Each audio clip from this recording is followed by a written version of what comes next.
राना बारगाह रिसालत माब सल्लल्लाहु अलैहि वसल्लम में इस जश्न की सूरत में पेश किया। अल्लाह तबारक व तआला उन तमाम आशिकान मुस्तफ़ा सल्लल्लाहु अलैहि वसल्लम को दीन और दुनिया की लाजवाल नेमतों से माला माल फरमाए। अब आप हजरात सोच रहे होंगे कि जश्न ईद मिलादुन नबी सल्लल्लाहु अलैहि वसल्लम है और मैंने जिस आयत करीमा की तिलावत की उससे आपने महसूस कर लिया होगा कि हजरत का मौजू तो नमाज है ना। हम नियाज पेश करने के लिए आए हैं और हजरत नमाज की दावत दे रहे हैं। दिल में ख्याल पैदा हो सकता है क्या भाई, है ना। तो उल्टी ही चाल चलते हैं दीवानगान। वाह वाह वाह वाह वाह, क्या बात है। सुनेंगे भाई आप लोग इंशाअल्लाह। मैं भी बहुत थका हुआ हूँ, बहुत लंबा लंबा सफ़र हो गया इस रबीउल अव्वल शरीफ में, लेकिन अगर आप खुलूस मोहब्बत से बैठेंगे आवाज़ में मेरी मुतासिर आप महसूस कर रहे होंगे। लेकिन इंशाअल्लाह ताला मुस्तफ़ा जान रहमत के सदक़े क्या बात है। हम हुजूर की सना मदखानी सरकार की बारगाह में पेश करेंगे और हुजूर अगर कबूल फरमा लेंगे तो मंजिल हमें ज़रूर मिल जाएगी इंशाअल्लाह।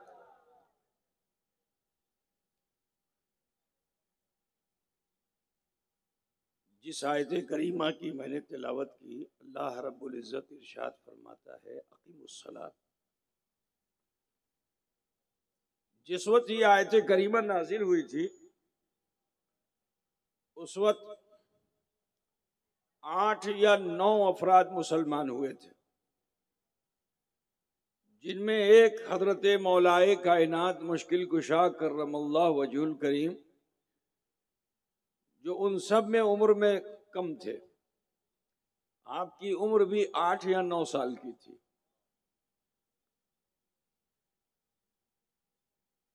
अब जरा ख्याल कीजिए कि अरब के लोगों ने तो सलात को भुला दिया था। इब्राहिम खलीलुल्लाह को जब अल्लाह तबारक व तआला ने हुक्म दिया कि इब्राहिम इसको चला दो, इसको क्यों बंद कर दिया भाई, सही है, बार बार बंद करते हो उसको, थोड़ा उधर पर्दे की तरफ रहने दो, हवा डायरेक्ट नहीं आएगी। बताइए जबर मतलब पूरा मुजाहिदा ही करा डालेगा लगता है? जिहाद नहीं तो मुजाहिदा ही। बस जैसे लगवाया था मैंने उसे करा दो, बस हल्की हवा आती रहेगी बस। अब जा जाके बंद कर देते हो, बंद कर देते हो, सीना भी जाए और पसीना भी जाए, है ना।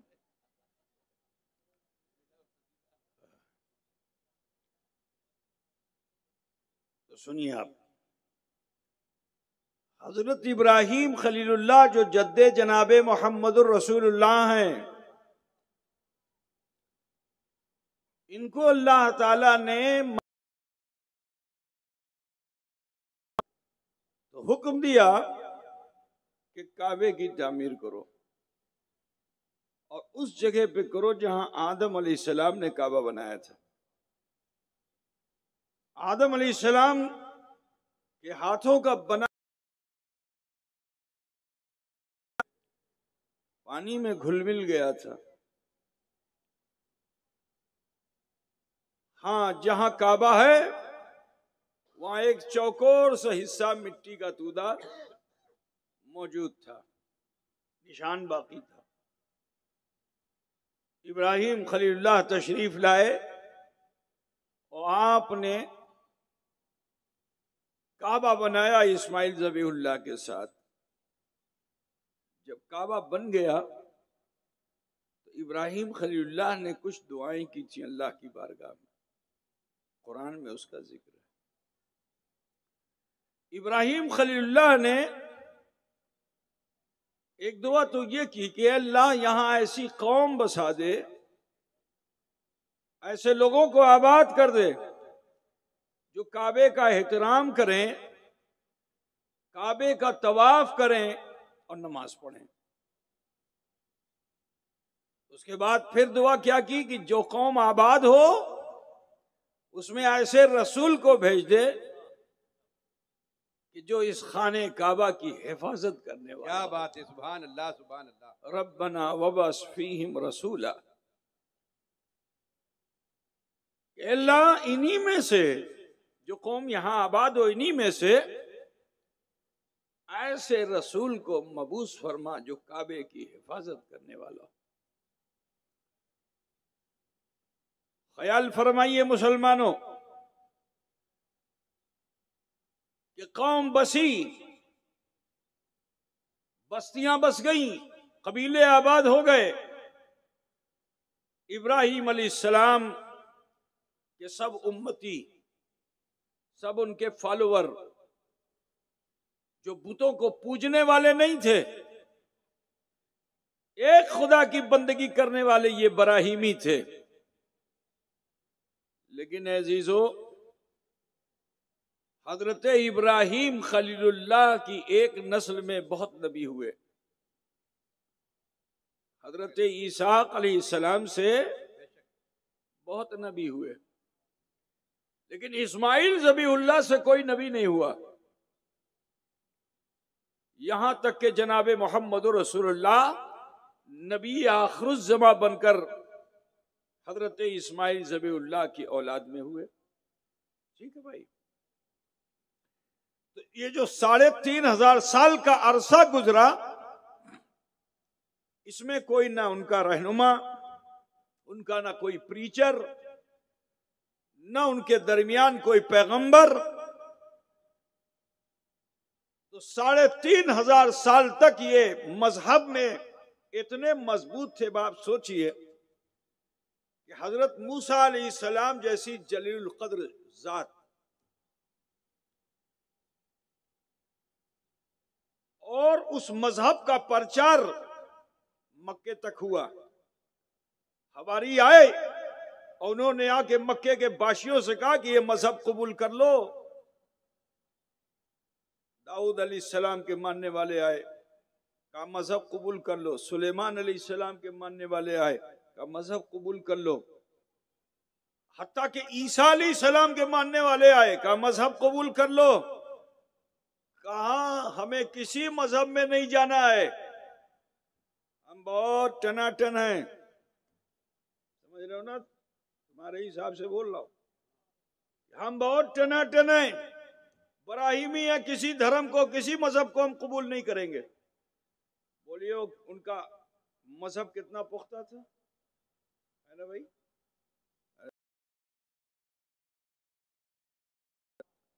लेकिन 3500 साल में उनका कोई पेशवा नहीं, उनका कोई मुक्तदा नहीं, उनका कोई रहबर नहीं। तो जानते हो हालत क्या हुई कि अताअत करना भूल गए, सब के सब बॉस हो गए, सब के सब बॉस हो गए, फरमा बरदारी कबूल नहीं करने वाले। तो हर कबीले का एक अलग रुझान, हर कबीले की एक अलग तहजीब। यहां तक के वो इब्राहिम खलीलुल्लाह जिनकी सिफत थी बुशिकन, उन्हीं की कौम है मक्के के अंदर कि जिन्होंने एक दो नहीं 360 बुतों को काबे में नस्ब कर दिया। जरा ख्याल कीजिए, मजहब में बराहीमी है लेकिन शरीयत में कितनी मुदाखलत कर डाली। आप समझ रहे हैं ना। जिस कौम का कोई मुक्तदा व पेशवा नहीं होता वो मनमानी करता है, वो हठधर्मी करता है, वो जातियां करता है और बड़े फितनों फसाद होते हैं। बोलिए तजर्बे में है कि नहीं है ना भाई। अल्लाह करे कि आपके वहां ऐसा ना हो। दुआ करते हैं कि आप सब मिल के रहो, आमीन आमीन। नफरतों के साथ ना रहो, मोहब्बतों के साथ रहो, अपना एक मुक्तदा व पेशवा बना के रहो, कामयाब व कामरान हो जाओगे। बेशक बेशक बेशक। समाज फरमाइए मुसलमानों, दुआ क्या की थी कि अल्लाह यहाँ ऐसी कौम बसे जो तवाफ़े काबा करने वाली हो, ऐसी कौम बसे कि जो काबे का एहतराम करने वाली हो, ऐसी कौम बसे कि जो नमाज पढ़ने वाली हो। ये नमाज उनकी कौम पे फर्ज नहीं थी। इब्राहिम अलैहिस्सलाम पे 2 वक्त की नमाज फर्ज थी। 3,500 साल में हाल क्या हो गया? लात, मनात, उज्जा 360 बुतों के सामने तो सजदा करने लगे, लेकिन वादहू ला शरीक की बारगाह में सजदा उन्होंने भुला दिया। नमाज ही को नसीयम मनसिया कर दिया। तवाफ उसका भी ढंग बदल दिया। उनके वहां ये अकीदा हो गया कि अगर कोई गुनाह हो गया, एहसास कर लो कि मुझसे गुनाह हो गया, तो बस काबे के पास चले आओ, औरत हो या मर्द, अपना लिबास उतार दो, नंगे हो जाओ, नागा बनकर निकट होकर काबे का तवाफ करो। तो वो लोग अपने को इस हाल में जब पेश करते थे तो मक्के के लोग ताली बजाते थे, मजाक उड़ाते थे, भक्तियां कसते थे। तो उनका अकीदा ये हो गया था कि जब मुझे रजील और जलील किया जाएगा, समाज मुझे रजील करेगा, जलील करेगा, तो अल्लाह मेरे गुनाह माफ कर देगा। जरा ख्याल कीजिए, इस्लाम वो मजहब है कि जिसमें हया है। क्या बात है। इस्लाम ऐसा नहीं कि रसूलुल्लाह से है, ये तो आदम अलैहिस्सलाम से है ना। हया है इस्लाम में। और इनकी बेहयाई कैसी कि अपना लिबास उतार करके एहतराम काबा क्या, बल्कि काबा की अजमतों को पामाल करने में लगे हुए थे।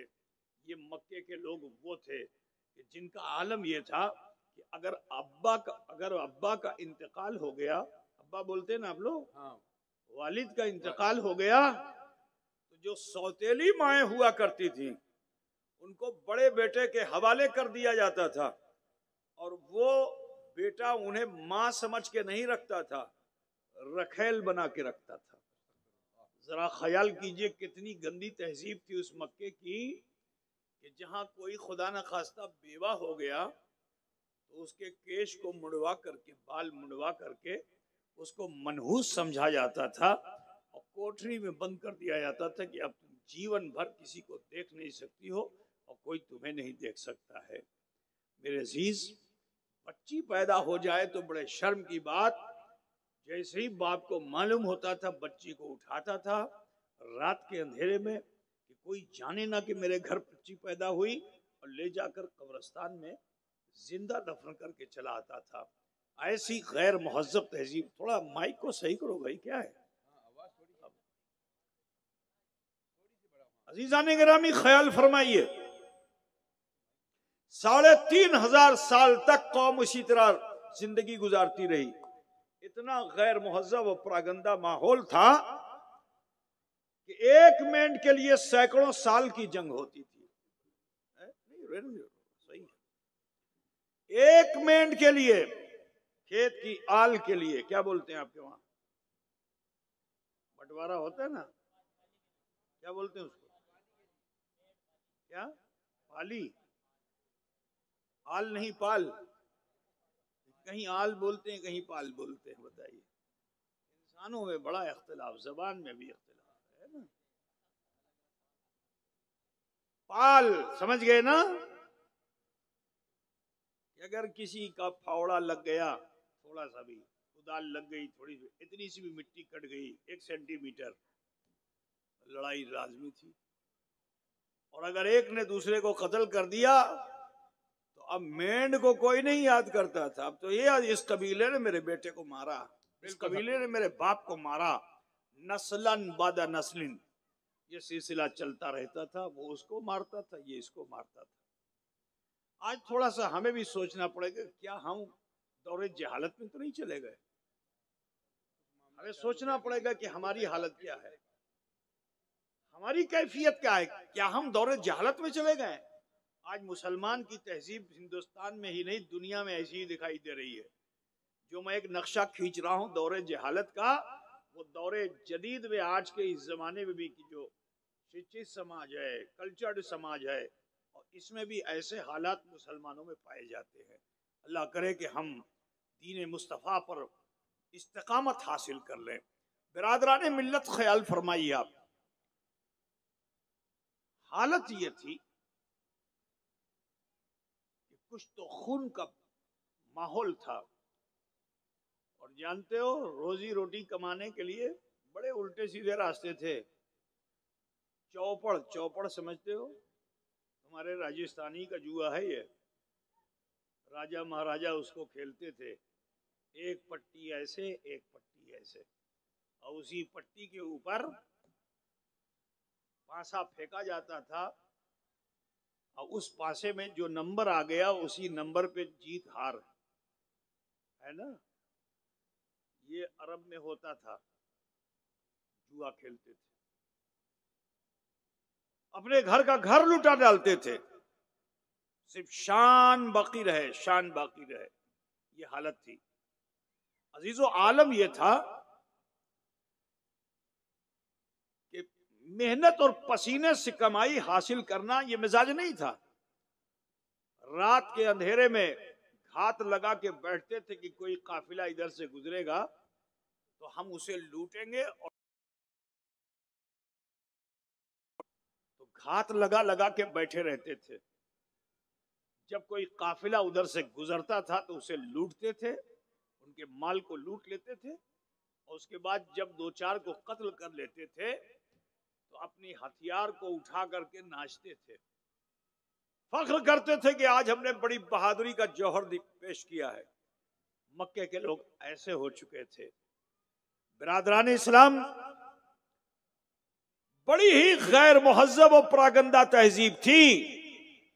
3,500 साल के बाद रहमते दो आलम, नूर मुजस्सम, अहमद मुश्तबा, मोहम्मद मुस्तफा सल्लल्लाहु अलैहि वसल्लम इस खाकदाने गीती पे जलवा फेगन हुए। और जब आप इस दुनिया में तशरीफ लाए तो आप जानते हो कि हुजूर ने सजदा किया, मालूम है ना? अरे आप लोगों को पता है ना, हुजूर जब दुनिया में आए, बेशक बेशक, तो आपने सबसे पहला अमल क्या किया? सजदा, सजदा किया। और सजदे में अल्लाह की बारगाह में अपनी उम्मत के लिए दुआ किया। बेशक बेशक, बिल्कुल ठीक है ना भाई? क्या दुआ की? रब्बे हबली उम्मती, रब्बे हबली उम्मती, अल्लाह मेरी उम्मत को मेरे लिए हिबा फरमा। बेशक बेशक बेशक, इससे किसी को इनकार नहीं है। लेकिन कुछ लोग यहां ये कहते हैं कि हुजूर सल्लल्लाहु अलैहि वसल्लम का बचपन तो हमारी तरह था, जवानी हमारी तरह थी, 40 साल के बाद हुजूर को नबूवत मिली। तो मैं आप सबको बताना चाहता हूं मुसलमानों, उम्मत कौन कहेगा? जो नबी होगा। ठीक है? कौन कहेगा उम्मती? जो नबी होगा। इस चीज को जहन में रखिएगा। मैं बहैसियत पीर आपके गांव में आता हूं, अपने मुरीद को उम्मती कह सकता हूं? बोलो भाई। मास्टर साहब बैठे हुए हैं, अब्बास साहब आपके इलाके में इन्होंने पढ़ाया है, बहुत से स्टूडेंट हैं इनके, ये कह सकते हैं कि मेरे सब उम्मती हैं? बोलिए। मस्जिद में इमाम साहब नमाज पढ़ाते हैं, मुक्तदी तो कह सकते हैं, उम्मती कह सकते हैं? बोलिए। फैसला आप ही को करना है। उम्मती कह सकते हैं? ये उम्मती कौन कहेगा? ये भी मैं समझाया मैंने भाई, अब नहीं समझोगे तो बेकार है, भी तकरीर करने से कोई फायदा नहीं। बोलिए। बोलते रहिए। उम्मती कौन कहेगा? जो नबी होगा। जोर से बोलो। जो नबी होगा। अब अगर कोई कहे नबी को नबूवत 40 साल बाद मिली, तो उसने नबी पे इल्जाम लगाया कि नहीं लगाया? और जो नबी पे इल्जाम लगाए, चाहे जितना सजदे में रहे, वो मुसलमान होगा? बोलिए। वो मुसलमान होगा? नहीं होगा। मेरे नबी सजदे में आए और आपने दुआ क्या की? रब्बे हबली उम्मती, अल्लाह मेरी उम्मत को मेरे लिए हिबा फरमा दे। पता क्या चला कि मुस्तफा ने ऐलान नबूवत तो नहीं किया, लेकिन आसारे नबूवत को दिखा दिया। क्या बात है। नारे तकबीर, नारे रिसालत, सरकार की आमद, सरकार की आमद। सुभान अल्लाह, सुभान अल्लाह। यहाँ दो चंद बातें मैं अर्ज कर दूं। यूं तो मजमा ऐसा नहीं कि इसमें ये बात रखी जाए, लेकिन रख देता हूँ इसलिए क्योंकि खुदा ना खास्ता कहीं कोई धोखेबाज आपको मिल जाए तो हो सकता है ये जुमले आपको बचा ले जाए अल्लाह के फजल से। सुनेंगे भाई आप लोग? हाँ, अता फरमाइए। अब देखो, उसूल ये है कि नबी उसी को अल्लाह बनाएगा जो इंसान होगा। किसी फरिश्ते को अल्लाह ताला नबी, ठीक, किसी जिन को अल्लाह ताला नबी, नबी किसको बनाएगा? अरे बोलो ना भाई, किसको बनाएगा? इंसान को बनाएगा। ठीक, अल्लाह ने फरमाया इन्नी जाइलुन फिल अर्द खलीफा, मैं जमीन पे अपना नाइब बनाने जा रहा हूं। लेकिन वो खलीफा जिसे अल्लाह ताला जमीन पे अपनी नियाबत देने वाला है, उसको नबूवत कब अता फरमाई? जब वो बशक्ले इंसान हुए, है ना भाई। आदम अलैहिस्सलाम नबी कब हुए? कि जब मनुष्य हुए। नूह अलैहिस्सलाम, इदरीस अलैहिस्सलाम, है ना, यहिया अलैहिस्सलाम, ज़करिया अलैहिस्सलाम, सुलेमान अलैहिस्सलाम, यूसुफ अलैहिस्सलाम, यूनुस अलैहिस्सलाम, जुल्किफ्ल अलैहिस्सलाम, जितने भी अंबिया हुए वो कब हुए? कि जब वो इंसान हुए। ज़हन में रहेगी ये बात ना? बोलो भाई, जितने भी नबी दुनिया में आए पहले वो इंसान हुए फिर नबी। ठीक, अब ज्यादा मैं इसे खींचूंगा नहीं। अब जहन में आपके बात आ गई कि पहले इंसान फिर नबी। ठीक, एक उसूल है अल्लाह का। लेकिन सुनो, जिनका तुम चर्चा करने के लिए आए हो, जिनकी तुम याद मनाने के लिए आए हो, जिनकी तुम मीलाद बनाने के लिए आए हो, अल्लाह ताला ने अपने उस हबीब को इन नबियों के से अलग मखसूस रखा। इन नबियों के लिए तो ये है कि वो पहले इंसान होंगे फिर नबी होंगे, लेकिन हमारे आका व मौला को अल्लाह ने ये खुसूसियत अता फरमाई कि अल्लाह ने पहले उन्हें नबी बनाया फिर इंसान। क्या बात है। सुभान अल्लाह, सुभान अल्लाह, सुभान अल्लाह। वाह वाह वाह। आओ मुझसे मत पूछो, रसूल पाक से सवाल करते हैं। तो अल्लाह के रसूल से जब अर्जी लगाओगे तो नबी खुद फरमाते हैं, तिरमिजी शरीफ में हदीस पाक महफूज है कि कुन तो नबियों व आदम व बैनल जसद व रूह, मैं उस वक्त भी नबी था कि जब आदम जिस्म और रूह के दरमियान। ठीक, ज़हन में बैठ गई बात कि नहीं?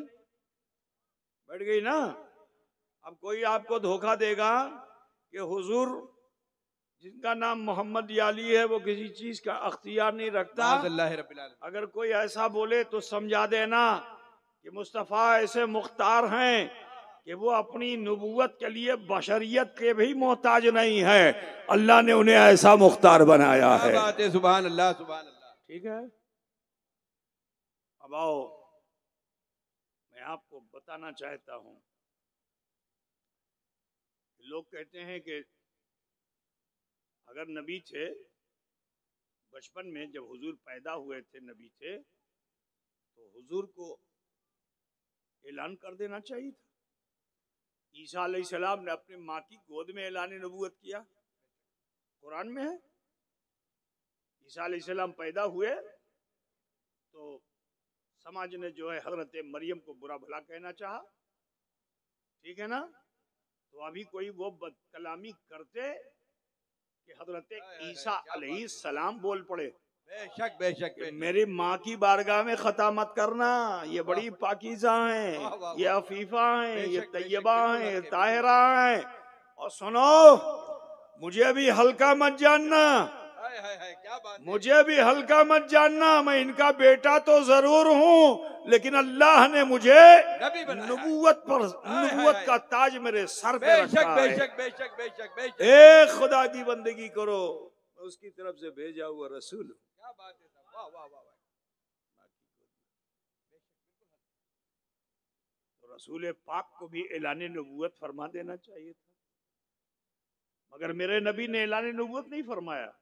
वजह क्या थी? क्योंकि माहौल बड़ा परागंदा था, बड़े अनकल्चर्ड अनसिविलाइज्ड लोग थे, मैनर नहीं था उनके अंदर, इंसानियत नाम की चीज नहीं थी। किसी की बात को सुनना ये उनके लिए शर्म की बात थी, अपनी बात दूसरों पे थोपना ये उनके लिए फख्र की बात थी। मेरे अजीज, ऐसे माहौल में अगर रसूल पाक ऐलान नबूवत कर देते तो बोलो कोई अबू बकर सिद्दीक अकबर होता, क्या बात है, कोई उमर फारूक आजम होता, कोई उस्मान सखी बनता, कोई अली शजी वली होता? नहीं नहीं, ये तो मेरे रसूल का अख्तियार है कि आपने नबूवत को तो छुपाया लेकिन निशानी नबूवत को नहीं छुपाया। क्या बात है, वाह वाह वाह वाह वाह, निशानी नबूवत को नहीं छुपाया। निशानी नबूवत ऐसी है कि अगर सैयदा हलीमा की गोद में आ जाए तो सूखा पिस्तान हरा हो जाए। क्या बात है, सुभान अल्लाह, दूध से भरा हो जाए। मेरे अजीज, अगर ऊंटनी पे बैठ जाएं तो कमजोर ऊंटनी तनोमंद होकर फरबा होकर बर्क रफ्तार हो जाए। देखो, निशानी नबूवत ऐसी है कि सैयदा हलीमा के घर रसूलुल्लाह जब तशरीफ ले जाएं और हजरत हलीमा जनाबे हारिस से ये कहें कि ए हारिस, अरे कुछ दूध है? दूध कहाँ से होगा? एक ही बकरी है, दो रवायतें हैं, कम दूध देती है, थोड़ा थोड़ा दूध देती है।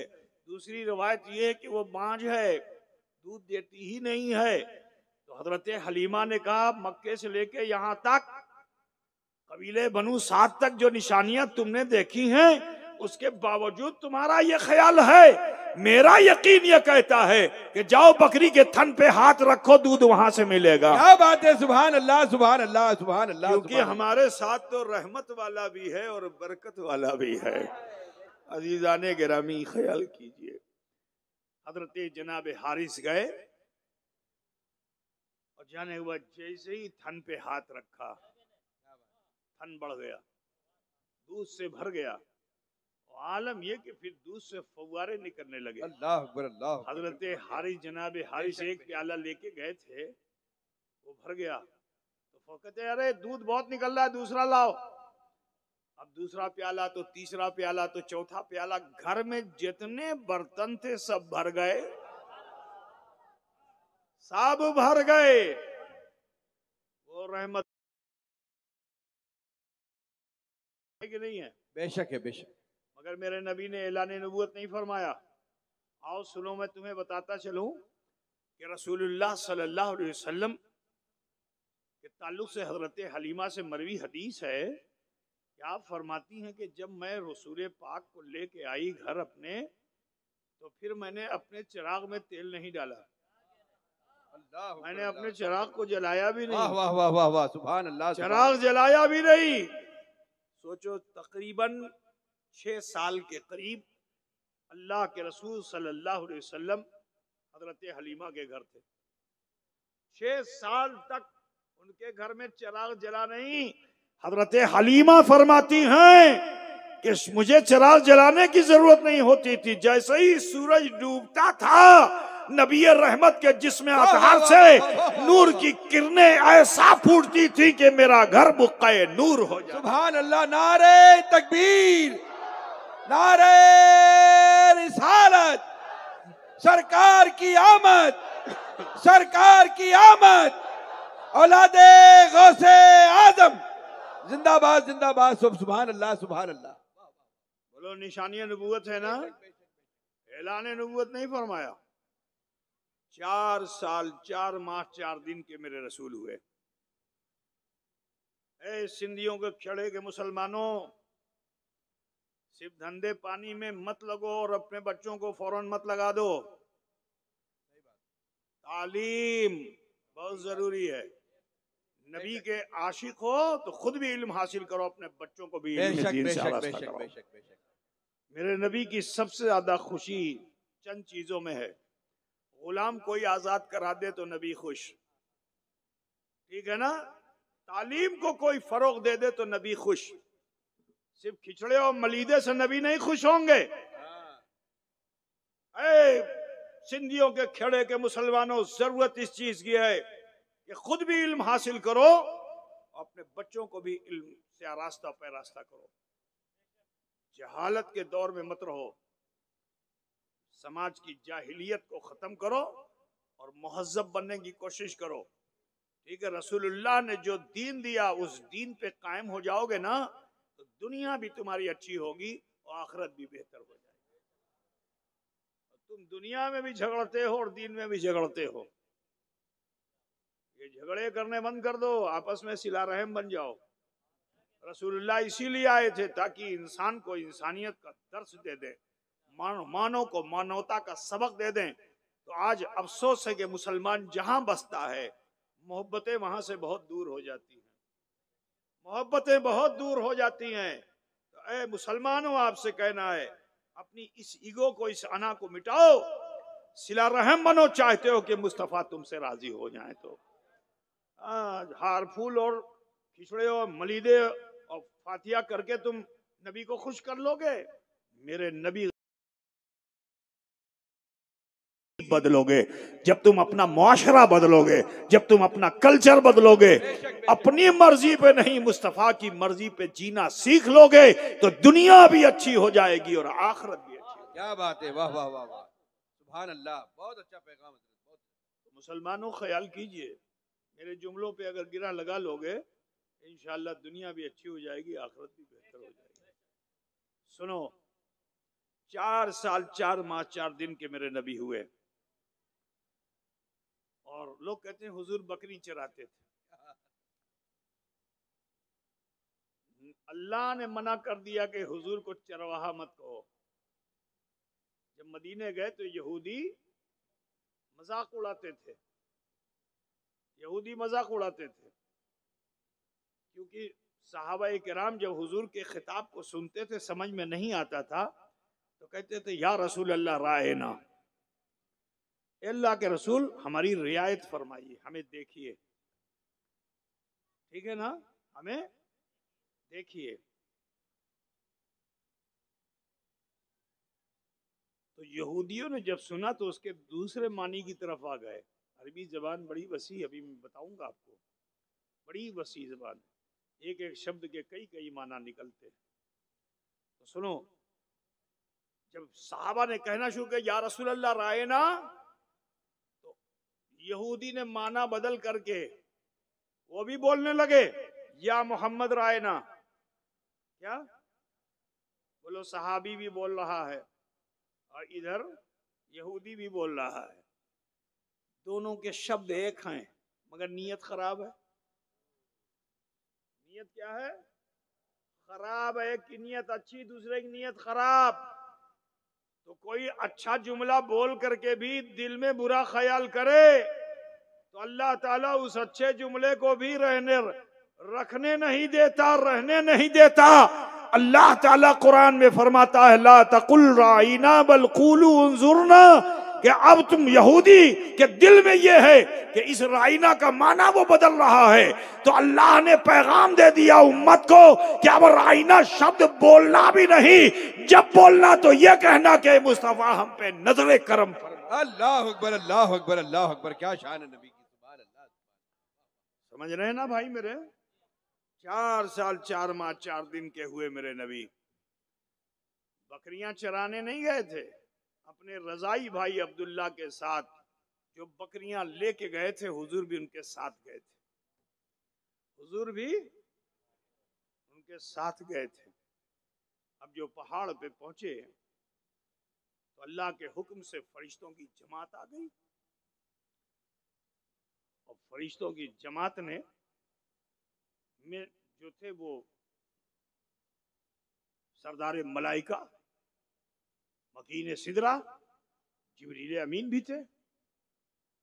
आए और हुजूर से अर्ज करते हैं कि अल्लाह ताला ने हमें भेजा है। हुजूर ने फरमाया किस लिए भेजा है? आपके सीने को चीरने के लिए भेजा है, आपका सीना चाक करने के लिए भेजा है, दिल को धुलने के लिए भेजा है। हुजूर, अच्छा बोलो, बचपन में अगर कोई डरा दे, खाली चाकू दिखला दे तो बोलो बच्चा भागेगा नहीं भागेगा? बच्चे का खतना 4 साल में कभी कभी तुम लोग कराते हो, ऊपर चढ़ जाता छत पे। बोलिए खतना कराते कि नहीं कराते? बचपन ही में करा देना चाहिए, बहुत सी बीमारियों से बच जाता है बच्चा। लेकिन हम देखते हैं कि वो बिल्कुल होश और हवास में हो जाता है, 4, 5, 6 साल का हो जाता है, तब उसके लिए भी एक आप लोग ओकेजन करते हैं, त्योहार मनाते हैं, है ना, कि बच्चे का खतना है, उसका कार्ड छपता है, बड़ी दावत देते हैं, दोस्त अहबाब सबको बुलाते हैं। ऐसा आपके वहाँ होता है? अरे बोलो, नहीं होता है तो बहुत अच्छी बात होता है। होता भी है, कहीं कहीं होता है, कहीं कहीं होता है। इसमें भी इख्तिलाफ है, देखिए। अच्छा बताओ किसके किसके वहाँ होता है, जरा हाथ उठा के बताओ तो, है? तो आप हाथ उठाइए ना, ऐसे थोड़ी हम माने गए। खतना जब होता है तो दावत होती है कि नहीं? खाना वाना करते हैं? होता है। अरे बोलो ना भाई मेरे, होता है कि नहीं होता है? अब यहाँ वहां की बात नहीं, हम मुसलमानों से पूछ रहे हैं, होता है? किस मुफ्ती साहब ने फतवा दिया था? बोलिए। अपनी मर्जी मत चलाओ वरना दौरे जहालत में चले जाओगे। बिल्कुल सही बात है। ठीक है ना? तुम्हारे वहाँ बहुत सी चीजें ऐसी हैं हमारे समाज में कि मुफ्ती साहब ने तो फतवा नहीं दिया, लेकिन अब तुम्हारे अमल पे अगर मुफ्ती साहब फतवा दें तो मस्जिद का इमाम है तो निकाल दिया जाएगा, पीर साहब हैं दोबारा बुलाया नहीं जाएगा, शायर साहब ने कह दिया तो दोबारा लाया नहीं दिया जाएगा। ये तहजीब है आप इस जमाने में मुसलमानों की, हमें इससे निकलना होगा, हमें इससे निकलना होगा। मोहम्मद रसूलुल्लाह को अल्लाह ने इसीलिए भेजा ताकि गैर महज़्ज़ब तहजीब जो है हमारे समाज से खत्म हो जाए। मेरे रसूल का कितना बड़ा एहसान, और नबियों ने तो आते ही ऐलान नबूवत कर दिया, चाहे वो फिरौन का घर हो, चाहे वो सहरा हो, चाहे वो नमरूद का महल हो, जहां वहीं ऐलान नबूवत कर दिया। कितना बड़ा एहसान है मेरे नबी का, 40 साल तक आपने नबूवत का ऐलान नहीं किया, इसलिए ताकि जमाना रसूलुल्लाह की जिंदगी को देखे, हुजूर अकरम सल्लल्लाहु अलैहि वसल्लम की जिंदगी को देखे। ये बेअमल हैं और हुजूर अमल वाले हैं, ये जुआ खेलने वाले हैं, हुजूर जुए की तरफ तकने वाले नहीं, वो शराब पीने वाले हैं, हुजूर शराबन तहुरा पिलाने वाले हैं। बिरादरान मिल्लत इस्लामिया, ख्याल कीजिए वो मुस्तफ़ा है, अपनी 40 साल जिंदगी, अभी देखो 4 साल 4 माह 4 दिन के हैं। फरिश्ते ने क्या कहा? सीना चाक करने आया हूं, अपने बच्चे को जरा सा ऐसे दिखा दो कि अभी तुम्हारा खतना कर दूंगा। बोलो भागेगा कि नहीं भागेगा? खतना तो बड़ी चीज है, कह दो तुम्हारा मुंडन करूंगा, मुंडन होता है ना तुम लोग के वहां, आ गया कोई बाल मुड़वाना है, बोलो रुकेगा? भाग जाएगा। तो तुम हुजूर से क्या बराबरी करोगे? तुम्हारा मुंडन कराया जाए तो तुम किसी के हाथ में औजार देकर ठहरोगे नहीं, भाग जाओगे। अब मेरे मुस्तफा का मुकाम देखो कि जिब्रील अमीन नूर का नश्तर लेकर आए थे, मगर मुस्तफा मुस्कुरा रहे। क्या बात है, सुभान अल्लाह सुभान अल्लाह। मुस्कुरा रहे और पूछते और मेरे रब ने क्या कहा है, और मेरे रब ने क्या कहा है।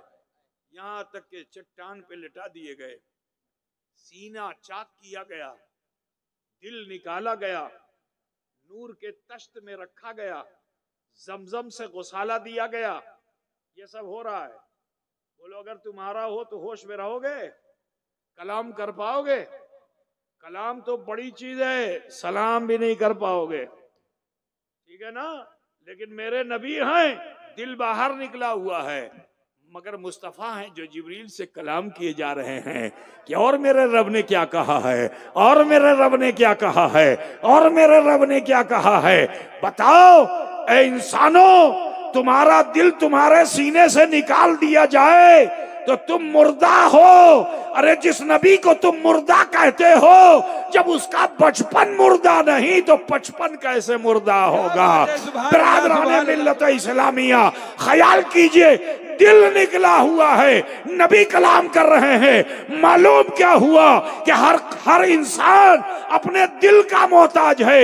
ये धड़कना बंद कर दे तो मौत वाक़ई होती है, मगर मेरा मुस्तफा वो है कि जो दिल का मोहताज नहीं है बल्कि दिल मेरे मुस्तफा का मोहताज। क्या बात है, सुभान अल्लाह सुभान अल्लाह। नारे तकबीर, नारे रिसालत, सुभान अल्लाह सुभान अल्लाह। वाह वाह वाह वाह।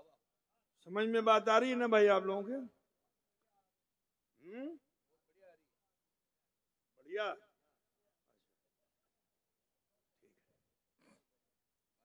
अल्लाह करेगा बढ़िया हो, है ना?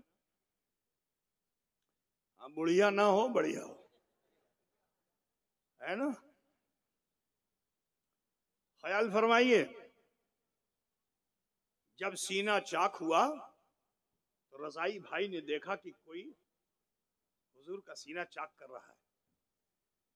डर गए और भागते हुए माँ के पास गए, जाकर लिपट गए, रोते रोते कह रहे हैं, एमा जल्दी चलिए, एमा जल्दी चलिए। किसी ने मोहम्मद बिन अब्दुल्ला के सीने को चाक कर दिया। हजरत हलीमा ने जो सुना तो बेताब हो गई, आंखों में अश्क आ गया, बेकरार ऐसी हुई कि पैरों में चप्पल भी नहीं पहनी, बेताबाना भागती हुई पहाड़ की तरफ चली। इधर सीने में दिल रखकर जिब्रील ने सिल दिया। एक बात और भी बताऊं, मेरे रसूल के मुकाम एक फरिश्ते ऐसे हैं मेहतर मीकाईल अलैहिस्सलाम कि जो किसी की खिदमत आलिया में नहीं जाते। बात समझ रहे ना आप लोग? चाहे जितना बड़ा नबी हो, रसूल हो, किसी के पास नहीं जाते। इनका क्या काम है? ये खड़े होते हैं और अर्श के पाए को थाम लेते हैं। गौर से सुनो भाई, वो नहीं तकरीर कर रहा है भाई, मैं कर रहा हूं ना, मेरी तरफ देखो। उसको क्या देख रहे हो? स्पेशल है तो थोड़ा मैं भी देख लेता हूं उसको। तो इधर देखो ना, अब इधर उधर ध्यान मत लगाओ। जो बातें मैं अर्ज कर रहा हूं उसे सुनो। ये गांव मेरा गांव है। सुभान अल्लाह सुभान अल्लाह। वाह वाह वाह वाह वाह। यहाँ का हर बूढ़ा जवान, बच्चा, बहन, बेटी सब मेरी है। तो मैं चाहता हूं कि कोई प्यासा न रहे, सब जामे मुस्तफा, इश्क़ मुस्तफा पी के जाए। क्या बात है, सुभान अल्लाह। मैं उसी घर का साकी बन के तुम्हारे दर आया हूं। अल्लाह करे कि वो जामे मोहब्बत पीने का शौक तुम में पैदा हो जाए। ख्याल फरमाइए मुसलमानों।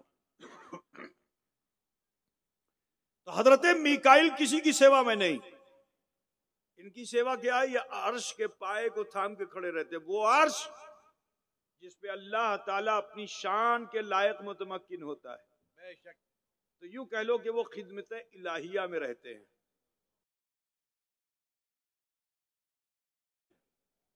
किसी के वहां नहीं जाते। लेकिन मेरे नबी के बचपन को देखो, क्या मुकाम है मेरे मुस्तफ़ा का। अल्लाह करे कि दिलों में बात आ जाए और अजमत मुस्तफ़ा समझ सके हम। क्या मुकाम है मुस्तफ़ा का कि अल्लाह ने मीकाईल को भी फरमाया कि मेहतर मीकाईल, अब इस वक्त यहां सेवा की जरूरत नहीं है। अरे सबने सेवा कर ली है, तुम ही रह गए हो। और जाओ, जाकर हजरत रसूल रहमत की खिदमत कर लो और खादिमाने मुस्तफा में अपना नाम लिखवा लो। क्या बात है, सुभान अल्लाह सुभान अल्लाह सुभान अल्लाह। ठीक है, तो हजरत मीकाईल अलैहिस्सलाम भी तशरीफ लाए। लेकिन क्या खिदमत थी उनकी? अल्लाह ने हुक्म दिया था कि जब सीना चाक हो जाए, दिल तश्त में धुल जाए और फिर रख दिया जाए सीने में, तो ऐ मीकाईल, आप हुजूर की पुश्त पर नबूवत की मोहर लगा दीजिए। हाय हाय हाय हाय, सुभान अल्लाह सुभान अल्लाह। क्या कीजिएगा? मोहर लगा दीजिए। आपने लगाया हुजूर की पीठ पर, जैसे कबूतर का अंडा होता है, इतना इतना बड़ा कबूतर का अंडा आपकी पीठ के ऊपर अंडे जैसी मोहर उभरी हुई।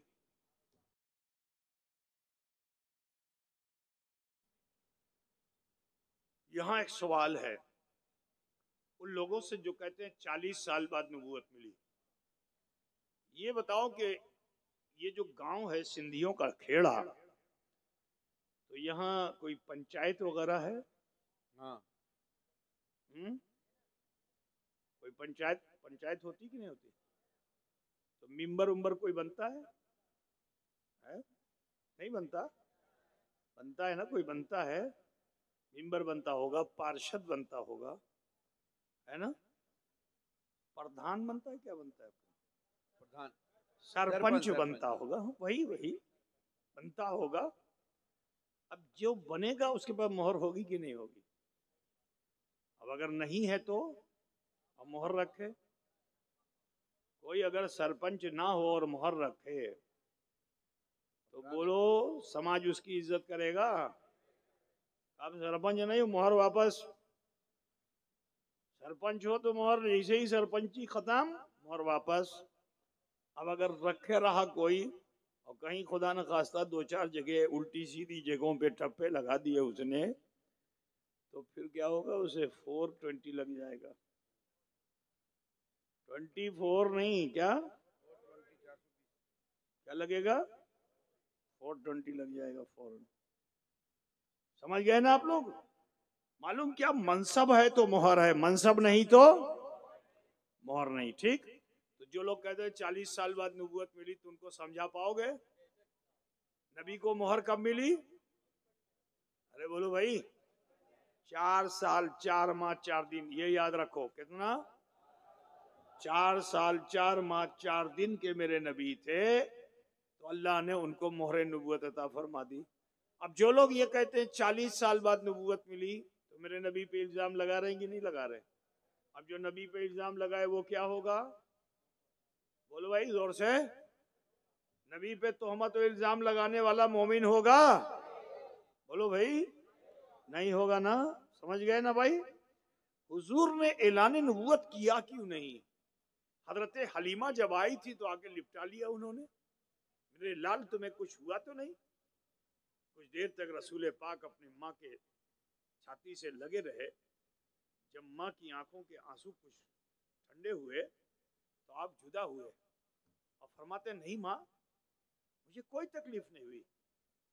कभी भी तो तुम्हारे भाई ने बताया कि किसी ने तुम्हारा सीना चक कर दिया। कहाँ? हाँ, वो जिब्रील आए थे। कौन आए थे? फरिश्तों के साथ आए थे।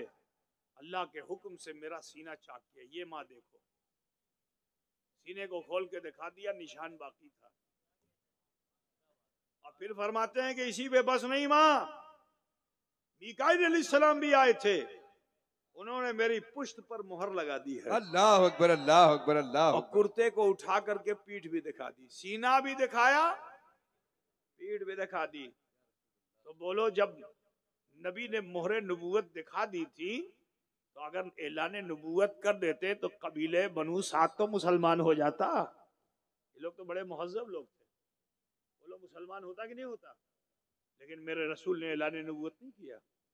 निशान ये नबूवत जाहिर। वापस लौटे तो मक्के वाले इतना मोतकीद हो गए कि जब बरसात नहीं होती तो जनाबे अबू तालिब से ये कहते, अपने भतीजे को लेके आओ और इन्हीं को सामने करके अल्लाह से दुआ करो बरसात होगी। तो जनाबे अबू तालिब लेकर आते थे और काबे से हुजूर की पीठ को लगा देते थे, और जैसे ही दुआ करते झमाझम बरसात होती। अल्लाह अकबर, अल्लाह अकबर, सुभान अल्लाह, सुभान अल्लाह। वो मुस्तफा है। ये 6 साल की उम्र है, और आगे बढ़ो, 12 साल भी दिखाता हूँ। 12 साल की उम्र में अपने चाचा के साथ एक गिरजा घर पड़ता था। उस गिरजा घर का जो पादरी था, पादरी समझते ना? हाँ। वो जनाब अबू तालिब का दोस्त था। ये पादरी जो था कई दिनों से लंगर चलवाता था। लंगर क्या चलवाता था? लंगर। और छत पे चढ़ चढ़ के देखता था, क्योंकि इल्मे नुजूम से और उसकी किताबों से वक्त आ चुका था कि खातिमुल अंबिया आने वाले। क्या बात है, वाह वाह वाह वाह वाह। खातिमुल अंबिया आने वाले हैं, तो हर काफिले का वो इस्तकबाल करता था और हर काफिले वालों को खूब अच्छा लंगर खिलाता था, खूब खिलाता था। यहाँ तक के मक्के का ये काफिला भी वहां पहुंचा।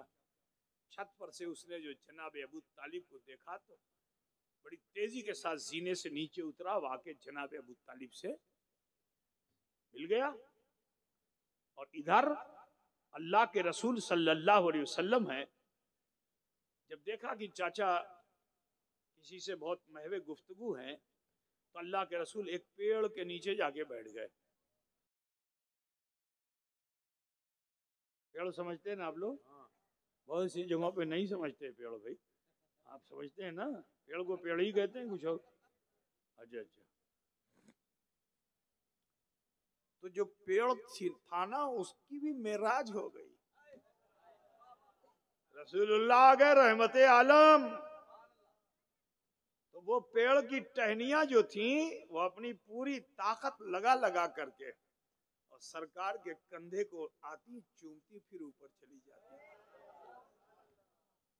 पादरी बैठा ये मंजर देख रहा था। अभी तो सर की तरफ देखा तो कांधा नजर आया, ठीक है ना? कहते ना कि मैंने इनका सर तापा देखा। क्या देखा?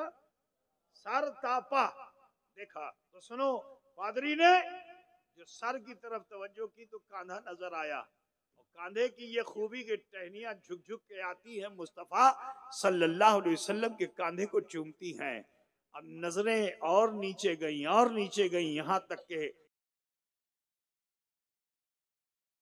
मुस्तफा सल्लल्लाहु अलैहि वसल्लम के कदमे नाज़नी को जो देखा तो देखता रह गया कि कंकरियां दूर होती थी, वो नबी रहमत से ऐसी मोहब्बत करती थी कि खिंच खिंच के आती थी और कदमे मुस्तफा को चूम रही। क्या बात है, सुभान अल्लाह सुभान अल्लाह। कदमे मुस्तफा को चूम रही होती थी। तो ये सब तो किताबों में लिखा हुआ था कि जो नबी आखिर ज़मा होगा उसकी खुसूसियत ये होगी कि दरख्त की टहनियां उसके कंधों को चूमेंगी, कंकड़ियां खिंच के आएंगी, कदमों को चूमेंगी। चलेंगे तो बादल साया वैगन होगा, उनका साया नहीं होगा। जब देखा तो पूछा ये कौन है?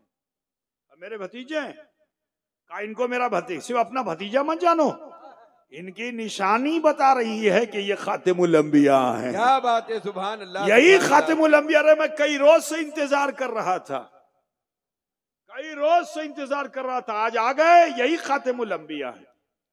मेरे नबी को फौरन तस्दीक कर देनी चाहिए थी, हाँ मैं ही खातिमुल अंबिया हूं। तो कम से कम ईसाई नहीं रहते, मुसलमान हो जाते, उम्मत रसूल में शामिल हो जाते। बोलो, ऐसा हो सकता था ना? मगर मेरे नबी किसी कबीले के लिए नबी बनकर नहीं आए, किसी करिए के नबी बनकर नहीं आए। क्या बात है, बिल्कुल। किसी इलाके के नबी बनकर नहीं आए, किसी मखसूस मजहब के लिए नहीं आए। मेरा मुस्तफा वो है कि जिसके लिए रब फरमा रहा है कि वमा अरसलना का इल्ला काफतन लिन्नास। ऐ हबीब, हमने आपको नहीं भेजा मगर सारी इंसानियत के लिए। क्या बात है, सुभान अल्लाह सुभान अल्लाह सुभान। सारे इंसानों के लिए हमने आपको भेजा है। तो 40 साल तक मेरे नबी ने अल्लाह ने नबूवत नहीं किया। यहां तक के जो लोग जिद्दी और हठधर्म थे, बात किसी की नहीं मानते थे, रसूलुल्लाह की बात मानने लगे। ठीक है ना भाई? अब सुनिए, सुनेंगे कि बंद कर दूं? अता फरमाइए हुजूर। भाई देखिए, मैं आपके मूड पे बोलूंगा, अब जैसे ही आप इधर उधर देखने लगोगे, है ना, तो अब इधर वाला बंद। बोलिए क्या चाहते हैं आप लोग? सुनेंगे ना आप लोग? तो सुनिए,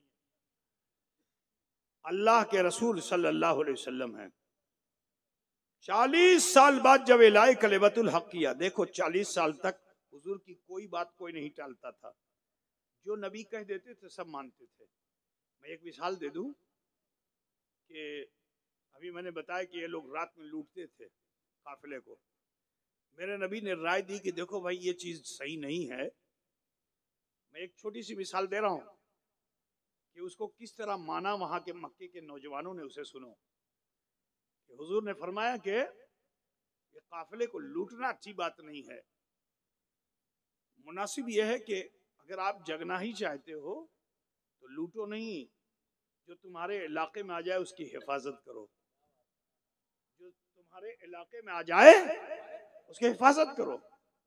और फिर हुजूर सल्लल्लाहु अलैहि वसल्लम ने सारे जवानों को इकट्ठा किया, हजरत सिद्दीक अकबर को उस अंजुमन का सदर बना दिया। उस अंजुमन का सबसे पहली दुनिया की वो पहली सोसाइटी है जो रिफाहे आम के लिए खड़ी हुई, वो मेरे मुस्तफ़ा का सदका है। आज पूरी दुनिया में ये सोसाइटीज जो चल रही हैं, ये तरीक़े मोहम्मदी का एक समझ लीजिए कि नमूना है। बिरादराने मिल्लत इस्लामिया, मेरे रसूल ने लाए कलिमतुल हक से पहले अभी इस्लाम की दावत नहीं पेश की, अखलाक की दावत पेश की, तो सबने कबूल कर लिया, सब ने कबूल कर लिया। और सारे कबीले के जवानों का हाल ये था कि दिन में ट्रेनिंग करते थे तीरंदाजी की, तलवारबाजी की, और रात में घात लगा के बैठते थे कि इधर से अगर कोई भी डाकू हमारे इलाके में आने वाले मुसाफिर को लूटेगा तो हम उससे मुकाबला करेंगे, क़िताल करेंगे। मेरे अजीज जरा ख्याल कीजिए कि अल्लाह के रसूल सल्लल्लाहु अलैहि वसल्लम ने उनको कैसा मोटिवेट किया, किस तरह से उनको डाइवर्ट किया, किस तरह उन्हें तब्दील फरमाया। लेकिन जब फारा की चोटी पर खड़े होकर रसूल कायनात सल्लल्लाहु अलैहि वसल्लम ने इरशाद फरमाया कि क़ूलू ला इलाहा इल्लल्लाह तुफ़्लिहू, पढ़ लो ला इलाहा इल्लल्लाह मुहम्मद रसूलुल्लाह, कामयाब हो जाओगे। तो जिसने सबसे पहली खुशी मनाई थी हुजूर की पैदाइश पे, उसका नाम मालूम है आप लोग? नहीं मालूम ना? अबू लहब का नाम सुना? क्या नाम? हुजूर का। आप सोचो, ऐसा चचा था कि जिसने सबसे पहली खुशी मनाई हुजूर की पैदाइश पे। लौंडी ने आके जैसे ही खबर दिया, अंगूठी को उतार करके उसने लौंडी को दे दिया और कहा, आज से तू गुलाम नहीं है, आज से मेरी लौंडी नहीं, आज से तू आजाद है। क्या बात है, वाह वाह वाह वाह। सोच लो। लेकिन जब रसूल कायनात ने उनके नफ्स को झिंझोड़ा,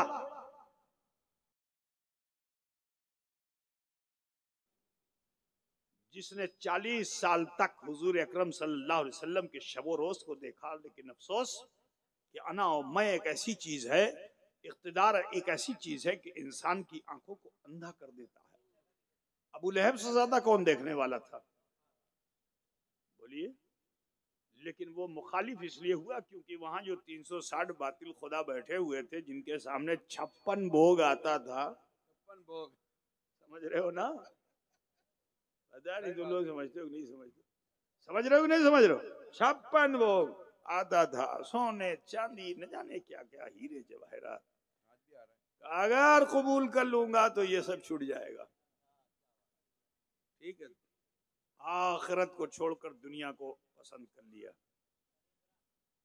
उसकी बीवी, जिसने हुजूर को बचपन से लेकर 40 साल तक देखा, अबू लहब की बीवी, लेकिन काबे में 3 बड़े बुत रखे हुए थे। उनका नाम क्या था? लात, मनात, उज्जा। क्या? लात, मनात, उज्जा। हाँ, लात, मनात, ये सब लेडीज बुत थी।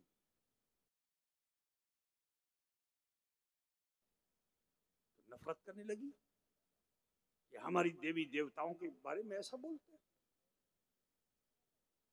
इनको तकलीफ पहुंचाएंगे। समझ रहे ना? तो पहाड़ पे जाती थी, वहां से गट्ठर कांटेदार झाड़ियों का रस्सी से बांध करके अपने कंधे पे उठा के लाती थी, और रात भर यही काम करती थी कि हुजूर के रास्ते में कांटे बिछाती थी। इधर से रसूलुल्लाह का गुजर होगा तो ये कांटा चुभेगा तो मुझे खुशी होगी। नकले कुफ्र कुफ्र नबाशत। मुसलमानों ख्याल कीजिए, ऐसी दुश्मनी, पूरा मक्का मुखालिफ हो गया, लेकिन उनमें से कुछ छटे हुए चुने हुए लोग थे जिनकी तादाद 8 या 9 थी, जिनमें वो छोटे नन्हे अली भी थे जिनकी उम्र 8 या 9 साल थी। ठीक है ना? अभी ये 8 लोग मुसलमान हुए थे कि आयत करीमा नाजिल हो गई, अकीमुस सलात, नमाज को कायम करो। ठीक, ये 8-9 लोग तो बहुत परेशान, क्योंकि मक्के में नमाज पढ़ी नहीं जाती थी।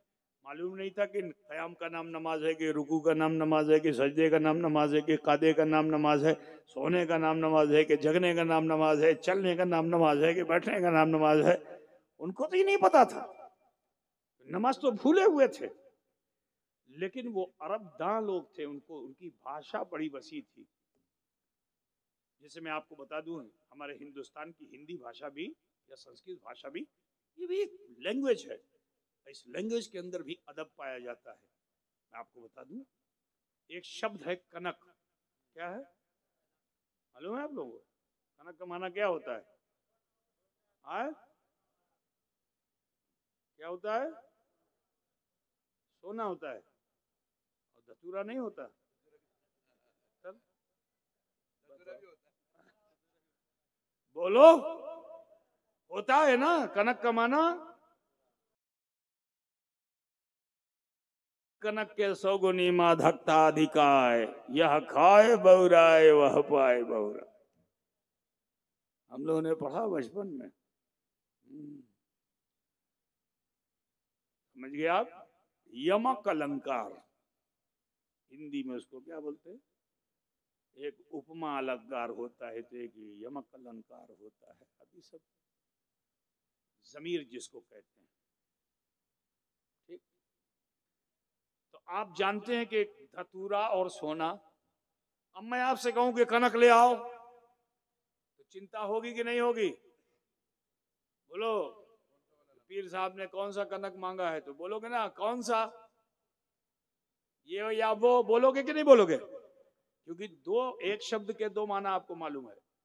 और वो लोग जो फसाहे अरब थे, ये जाहिल नहीं थे। इनमें एक छोटा बच्चा जो था वो बाबुल इल्म था। ख्याल कीजिए, क्या बात है, सुभान अल्लाह, समझ रहे हो ना? इल्म का दरवाजा था, सोचो वहां इल्म के दरिया बह रहे थे, वो इल्म का समंदर थे। मेरे अजीज, उन्हें मालूम था कि सलात के कितने माना है। तो अरबी जबान में जानते हो सलात के कितने माना है? बता दूं भाई, में सुनेंगे? 73। कितने पाए जाते हैं? अब बोलो, उन 8 लोगों के जहन में कैसी उलझन रही होगी? टेंशन हुआ होगा कि नहीं हुआ होगा? तुम्हें तो टेंशन सिर्फ एक शब्द के 2 माना निकले तो टेंशन। उनको कितना टेंशन हुआ होगा कि जो एक शब्द के 73 माना जानते हैं, और उसमें भी सब एक से एक माना। एक दो मैं बता देता हूं आपको। सलात का माना दुआ भी होता है, और सलात का माना घोड़े की पीठ भी होता है। घोड़े की सलात का माना घुटना भी होता है, सलात का माना आग का हाला भी होता है। अब जरा ख्याल करो, अरबी कितनी लैंग्वेज वास्ट। लाठी को सीधा करने के लिए जो आग की भट्टी बनाई जाती है, उसको भी सलात बोलते हैं। अगर मैं सलाती सलात बताता रहूं तो सुबह हो जाएगी, है ना? अब समझ गए ना?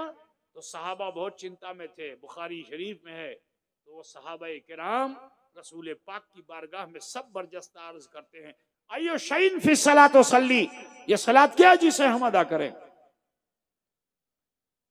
तो हुजूर अभी कुछ इरशाद फरमाना चाहते हैं कि आसमान से हजरत जिब्रील अलैहिस्सलाम दुनिया में तशरीफ लाए, और वो भी इंसान की सूरत में आए।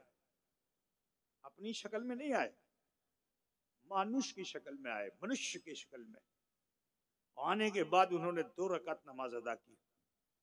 ठीक, देखने वालों में रसूल पाक भी थे और ये 8-9 सहाबा भी थे। ऐसा नहीं कि हुजूर गैब की खबर दे रहे हैं, यहाँ सब देख रहे हैं, सहाबा भी देख रहे हैं, रसूल भी देख रहे हैं। कोई इंसान आया, खड़ा हुआ, अल्लाह अकबर, हाथ बांधा, ठीक, फिर थोड़ी देर में रुकू में चला गया, थोड़ी देर में सजदे में चला गया, फिर खड़ा हुआ, फिर रुकू, फिर सजदा, फिर कादा, सलाम फेर दिया, नमाज हो गई। तो अल्लाह के रसूल को चाहिए था ना, गौर से सुनिएगा मेरी बात को, जो मैं आपको पॉइंट देना चाहता हूँ, अल्लाह करे वो दिलों में उतर जाए, कि रसूल पाक को चाहिए ये था कि ये जो ना जानने वाले सहाबा थे, जो नमाज नहीं जानते हैं, जब जिब्रील ने आके नमाज दिखाई कि नमाज का नाम क़याम, नमाज का नाम रुकू, नमाज का नाम सजदा, नमाज का नाम क़दा, तो जब नमाज मुकम्मल हुई थी तो मेरे नबी को कहना चाहिए था, देखो जैसे ये पढ़ते हैं ऐसे ही पढ़ना है ना।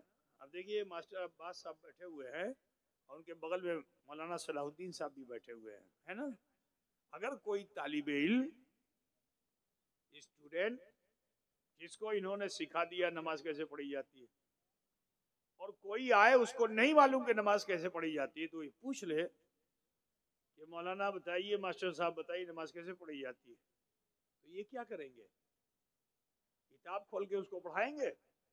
नहीं, वही ट्रेंड बच्चा उसको लाके खड़ा करेंगे कि बेटा नमाज पढ़। अब वो नफल की नियत करके खड़ा हो जाएगा, नमाज शुरू कर देगा, है ना। जब नमाज मुकम्मल होगी तो मास्टर मौलाना सलाहुद्दीन क्या कहेंगे? ऐसे ही पढ़ना जैसे ये पढ़ता है। बोलो भाई, कहेंगे कि नहीं कहेंगे? ऐसे ही पढ़ना जैसे ये पढ़ता है, ठीक है ना भाई, क्योंकि यही सही तरीके से इसने पढ़ा है, तो दिखाया जाएगा ऐसे ही पढ़ो जैसे इसने पढ़ा है। अब जरा ख्याल कीजिए कि हजरत जिब्रील से बेहतर नमाज कौन पढ़ेगा? हजरत जिब्रील से बेहतर नमाज कौन पढ़ेगा? साहबा ने देखा था तो मेरे नबी को फरमा देना चाहिए था, ऐसे पढ़ो जैसे जिब्रील पढ़ते हैं। लेकिन सुनो, मेरे नबी ने जिब्रील के पढ़ने को नमाज करार नहीं दिया। इरशाद फरमाते हैं कि सल्लू कमा राअयतुमूनी उसल्ली, पढ़ो ऐसे कि जैसे मैं पढ़ता हूं। क्या बात है, सुभान अल्लाह सुभान अल्लाह सुभान अल्लाह सुभान। क्योंकि वो नमाज नहीं जिस नमाज में मुस्तफा की नियाज नहीं। पता नहीं आप लोग नियाज क्या समझते हो? सिर्फ नियाज का मतलब खाली बकरा ज़बा करके बिस्मिल्लाह अल्लाहु अकबर और उसके बाद लंगर, वही नियाज है ना। बिरयानी बनाओ चाहे सालन बनाओ, जो चाहो। तुम लोग बकरे वाले तो है ही हो, क्या फिक्र है ना। सुनेंगे भाई आप लोग? देखिए घबरा के जा रहे हैं, उनको जाने दीजिए, कोई बात नहीं। आप अगर सुनेंगे तो सुनिए, नबी ने क्या फरमाया? पढ़ो ऐसे के जैसे। मालूम क्या हुआ कि वो नमाज नहीं जिस नमाज में नबी की नियाज नहीं। नियाज का मतलब खाली बिरयानी नहीं होता है। नियाज बिरयानी भी है तो वो भी अकीदा है। वो क्या है? अकीदत है। नियाज जो है क्या है? अकीदत है। बुजुर्गों की बारगाह में नजर करना, ये क्या है? अकीदत है। बिरादरान इस्लाम, वो नमाज नहीं जिस नमाज में मुस्तफ़ा की नियाज नहीं है। ये है मेरे रसूल सल्लल्लाहु अलैहि वसल्लम का अख्तियार। आओ बस, अब ज्यादा देर आप क्या है वो मैं आपको बताना चाहता हूँ ताकि बात मुकम्मल हो सके। सुनिए, बहुत मशहूर वाक़े हैं जिसको मैं आपके सामने रख रहा हूँ। एक बहुत मशहूर वाक़या है, उलमाए किराम से आपने बार बार सुना होगा कि हज़रत मौला अली मुश्किल कुशा रसूलुल्लाह और साहबा मुकाम सहबा में थे, और मुकाम सहबा में रसूल पाक बाद ज़ुहर आराम करना चाहते हैं, कैलूला करना चाहते हैं। तो हज़रत अली से आपने फरमाया कि अली, मैं इस्तिराहत करना चाहता हूँ, आराम करना चाहता हूँ। हज़रत अली बड़े खुश हुए, जल्दी से दो जानू बैठ गए और इसकी रसूलुल्लाह तशरीफ़ लाइए। अल्लाह के रसूल भी प्यार में, मोहब्बत में अली की गोद में हुजूर अपना सर रख देते हैं। ऐसा लग रहा है जैसे रेहल पे कुरान आ गया हो। ख्याल फरमाइए, जरा ख्याल फरमाइए मुसलमानों। हजरत अली भी खिदमत मुस्तफ़ा में हैं, लेकिन उधर सूरज डूब रहा है, अली बेकरार हो रहे हैं, क्योंकि इस असर की नमाज की स्पेशल हिफाजत करने का हुक्म अल्लाह ने दिया है। नमाज तो सब वक्त में पढ़ी जाएंगी, लेकिन असर की नमाज के लिए हुक्म यह है कि इसमें ताजील करो, देर मत करो।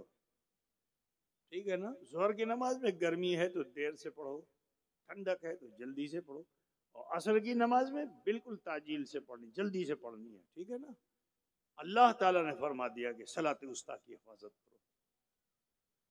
वो नमाज जारी, जरा सोचो अली के दिल पे कितनी बेकरारी हुई होगी जिस अली से कभी कोई नमाज छूटी नहीं, वो अली के जिन पर नमाज फर्ज उस वक्त हुई कि जब आप 9 साल के थे, जबकि और उम्मत के हर फर्द पे नमाज उस वक्त फर्ज होगी जब वो 12 साल का होगा। तो बताओ, हजरत अली की ये तखसीस है कि हजरत अली को अल्लाह ताला ने नमाज अता फरमाई 9 साल की उम्र में। कितनी लज्जत उन्होंने महसूस की होगी।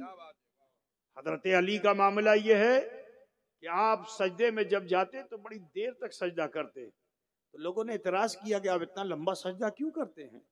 तो हजरत अली ने फरमाया, मैं इसी नीयत से जाता हूँ कि जब तक कि मैं अपने रब का दीदार कर नहीं लूंगा, सुभान अल्लाह, सुभान अल्लाह, दीदार कर नहीं लूंगा, बात समझे ना, सर सजदे से सर उठाऊंगा नहीं। बिरादरानी मिल्लत इस्लामिया, हजरत अली बेकरार है, लेकिन अचानक दिल ने कहा कि ए अली, अरे ये तो तुम्हारे लिए बड़ा मौका है। जब बैतुल माल में रसूलुल्लाह ने माल जमा कराने का हुक्म दिया था, सारे सहाबा ने पेश किया था। हजरत उमर ने अपना आधा माल दे दिया था, सिद्दीक अकबर ने जो कुछ बचा था उसे पोटली में डाल के पेश कर दिया था। अली, लेकिन उस दिन तो तुम फाके से थे, तुम्हारे घर में तो कुछ नहीं था, उस रोज तुम कुछ पेश नहीं कर सके थे, तो नहीं कर सके थे। आज अल्लाह ने मौका दिया है, कोई नहीं पेश कर रहा है, तुम्ही को पेश करना है, तुम्ही को पेश करना है। तो मेरा विजदान ये कहता है कि अली के दिल ने ये कहा कि अली, इससे अच्छा मौका मिलेगा नहीं, आज नमाज को नियाज में पेश कर। क्या बात है, सुभान अल्लाह, सुभान अल्लाह। आज नमाज को नियाज में पेश कर दो। खिदमत मुस्तफ़ा में आप लगे हुए थे यहाँ तक कि सूरज डूब गया, लेकिन नमाज के जाने का गम ऐसा कि आपकी आंखों में आंसू आ गया। वो मोतियों की लड़ियां बनकर रुखसारे मुस्तफ़ा पे आंसू पड़ते हैं। अल्लाह के रसूल आंखें खोल देते हैं, अली की कैफियत देखते हैं। उधर डूबे हुए सूरज ने जो अपना हाल छोड़ा था उसे देखते हैं, वहां भी सुर्खी है, यहाँ भी सुर्खी है। रसूल पाक सल्लल्लाहु अलैहि वसल्लम ने निगाह डाली, डूबे हुए सूरज को पलटा दिया, वहां पहुंच गया सूरज जहां से असर का वक्त शुरू होता है। ये वाकया आपने उलमा से सुना है, ठीक है। अभी इसमें कोई नुक्ता नहीं, सिर्फ वाकया जहन में रखो। अब एक और वाकये को आपके सामने में पेश करना चाहता हूँ, सुनेंगे आप? हाँ, फरमाइए। तो सुनिए, अल्लाह के रसूल जंग में थे, सहाबा भी साथ में थे। कई रोज तक जंग होती रही, हत्ता कि एक शाम फतेह याबी हासिल हो गई। सहाबा इकराम का आलम यह था, बड़े जोश और जज्बे में पूरा दिन लड़े और उन कुफ्फार और मुशरिकीन के सर कलम कर दिए। भागे वो तो उनके माल को गनीमत में जमा कर लिया, माल गनीमत जमा कर दिया। शाम तक माल गनीमत जमा करते रहे, यहाँ तक के रसूल पाक ने ऐलान फरमाया कि आप जल्दी करो, यहाँ से निकलो। और सहाबा का दिल चाह रहा था कि बस आज रात यहीं ठहरें, सुबह चले, मगर नबी ने फरमा दिया तो कोई एतराज करने वाला नहीं, क्योंकि अल्लाह का हुक्म है, नबी जब जब तुम्हें बुलाएं तुम जिस हाल में भी हो बारगाह मुस्तफ़ा में हाजिर हो जाओ। जानते हो, एक सहाबी गुजरे, उनका नाम हजरत हंजला, समझ रहे ना? वाह वाह वाह वाह। हजरत हंजला वो थे कि नई नई शादी हुई थी, हुजले उरूसी में थे, बीवी मियाँ बीवी साथ में थे।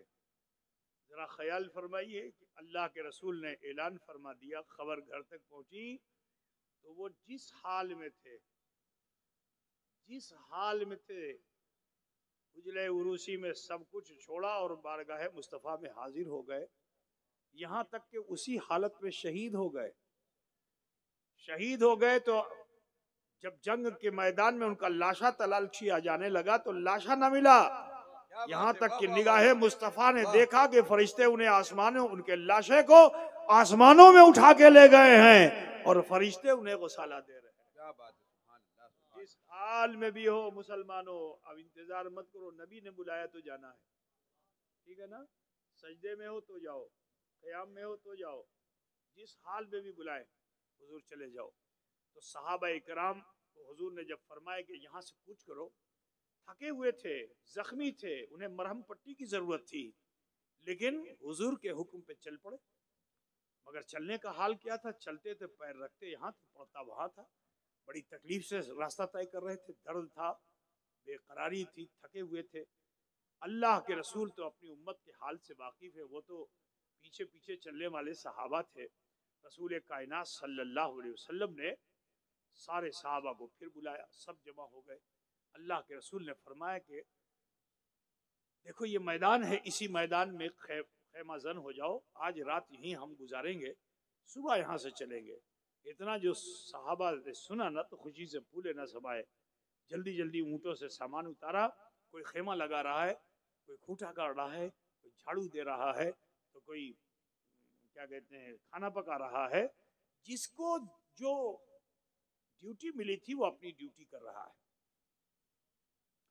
अचानक रसूल पाक ने फिर बुला लिया।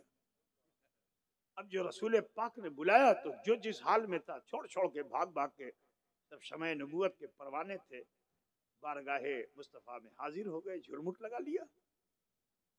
अल्लाह के रसूल ने फरमाया देखो ये जो ठंडी ठंडी हवा चल रही है, कहीं ऐसा ना हो कि इसके असर से हम गहरी नींद में सो जाएं और हमारी फजर कज़ा हो जाए, हमारी फजर कज़ा हो जाए। तो मुनासिब यह है कि ड्यूटी लगा लो, कुछ देर कोई जगेगा, कुछ देर कोई जगेगा, सबसे आखिर में बिलाल जगेंगे, वही अजान कहेंगे। साहबा ने ऐसे ही किया, खाना वाना खाया, बिस्तर लगा और फिर जिसकी ड्यूटी वो जागता और सब सोते, और फिर जिसकी ड्यूटी होती उसको जगा देता, वो उसी के बिस्तर पे वो सो जाता। यहाँ तक कि आखिरी सहाबी ने हजरत बिलाल को जो जगाना शुरू किया, आवाज लगा रहे बिलाल उठो, बिलाल उठो। लेकिन हजरत बिलाल तो वो हैं कि जो हुजूर के शाना बशाना रह करके न जाने कितने काफिरों को वासिल जहन्नम किया था, फनाफिस सकर किया था, शमशीर जनी में यदे तूला रखते थे, उनका कोई मुकाबले वाला नहीं था। आज जब बिस्तर पर लेटे तो गहरी नींद में चले गए। ठंडी हवाओं ने उनके दर्द को थोड़ा राहत बख्शी तो गहरी नींद में चले गए। आवाज देने से न उठे तो साहबी ने झिझोड़ कर जगाया। उठे तो मगर पलकों पे नींद का खुमार ऐसा था कि आंखें खुल नहीं रही थी। जल्दी से वजू किया और जिम्मेदारी कबूल कर ली। लेकिन हालत ये थी कि अगर चलते थे तो थक जाते थे, बैठते थे तो नींद आती थी। बहुत चिंता में थे, या अल्लाह क्या करूं, कहीं ऐसा ना हो कि मैं सो जाऊं और फजर का वक्त चला जाए। हजरत बिलाल के दिल में ख्याल आ रहा है। तो जानते हो हजरत बिलाल ने क्या किया? मियान से तलवार निकाली और उसे जमीन पर गाड़ दिया और उसकी जो नोक थी उसको अपनी ठुड्डी पे लगा दिया कि अब अगर नींद आएगी तो ये चुभेगी, और जब ये चुभेगी तो मेरी आंख खुल जाएगी। तरकीब लगाए, बड़ी जबरदस्त तरकीब थी। लेकिन अल्लाह की मर्जी तो कुछ और थी। इस हाल में भी हजरत बिलाल सो गए। अब आप जो सोए तो जितने लोग सोए थे सब सो गए, यहां तक कि अल्लाह के रसूल भी इस्तराहत फरमाते रहे। और सूरज जो था वो इशराक पे आ गया, यानी 20 मिनट पार हो गया। फजर के वक्त के खत्म होने के बाद इशराक पे आ गया सूरज, ठीक है ना। अब जो इशराक पे आ गया अजीजो, आंख खुली, सिर्फ बिलाल ही की नहीं सबकी। लेकिन सब एक दूसरे से निगाह नहीं मिला रहे, क्योंकि वो ये समझते हैं कि मेरी ही कज़ा हुई है। सब यही समझते हैं कि मेरी कज़ा हुई है। कोई सब आंखें चुरा रहे, कोई जरा से भी नजर पड़े तो फौरन इधर मुंह घुमा लिया कि कहीं कोई सवाल न कर दे। उन लोगों से पूछो जो नमाज पाबंदी से पढ़ते हैं बाजमात, किसी वक्त भी अगर एक वक्त की जमात छूट जाती है तो बहुत शर्मिंदा होते हैं। जब वो लौट कर आते हैं दूसरे वक्त में, कोई उनका साथी जो नमाज में रोज रहता है वो नहीं पूछता कि भाई आप जोहर में कहाँ चले गए थे, कोई नहीं पूछता। लेकिन वो अपनी सफाई पेश करते रहे, भाई बहुत मसरूफ हो गया था, आ नहीं पाया, फला काम में लग गया था, आ नहीं पाया। अपनी शर्म को मिटाते हैं वो। ऐसा होता है कि नहीं होता है? अब पता नहीं आप लोग, मस्जिद तो माशाल्लाह आपकी बहुत लंबी चौड़ी है, हैं? एक जमात होती है कि दो जमात होती है? बोलिए, एक ही जमात होती है ना, सब पूरा हो जाता है कि दो जमात करना पड़ता है? आबादी तो बहुत बड़ी आपकी है। बोलिए, खाली रहती है भाई, नमाजी बनो मुसलमानों। और आजकल सुन्नी मुसलमानों में तो बड़े झगड़े हैं, बड़ा झगड़े। ये मेरे बगल में खड़ा हो गया, मैं पढ़ूंगा नहीं। आज सुन्नी मुसलमान यहाँ पहुंच चुका है, एक तो वैसे नहीं पढ़ता है, अगर कभी आ गया पढ़ने के लिए तो झगड़ा करता है, इसके बगल में तो नहीं खड़ा हो सकता, इसके पीछे नहीं खड़ा हो सकता। ये सुन्नियों में आजकल पूरे हिंदुस्तान में पता नहीं, खुदा न खास्ता आपके वहाँ तो ऐसी बात तो नहीं है, अगर है तो उसे मिटा देना मेरे भाई, ठीक है। खुदा न खास्ता हम सुन्नियों के, अभी हम आ रहे हैं गुंटूर की तरफ से आंध्र प्रदेश में, तो मैं समझ रहा था वहाँ के लोग तो सही होंगे, लेकिन वहाँ भी मालूम हुआ ऐसा ही मामला है। सही बात है ना, कहा इसके बगल में नहीं खड़ूंगा, इसके पीछे नहीं पढ़ूंगा। ये है आज का मुसलमान, नमाज पढ़ने से इतना पीछे हट चुका है मुसलमान। अजीब बहाने तलाश करते हो। मस्जिद को सियासत की जगह मत बनाओ, ठीक है ना, मस्जिद को मस्जिद रहने दो, ठीक है ना। अगर चाहते हो कि हुजूर की खुशी तुम्हें मिल जाए तो। बहरहाल मुझे मालूम है कि आप सब अच्छे गयूर मुसलमान हो, ऐसी खता और गलती नहीं करोगे। खुदा न खास्ता अगर इस गलती की तरफ कोई आमादा है तो जल्दी से तौबा कर ले, माफी भी मांग ले, कामयाब हो जाएगा वो। बरादरान इस्लाम ख्याल फरमाइए, मैं जो अर्ज कर रहा हूं,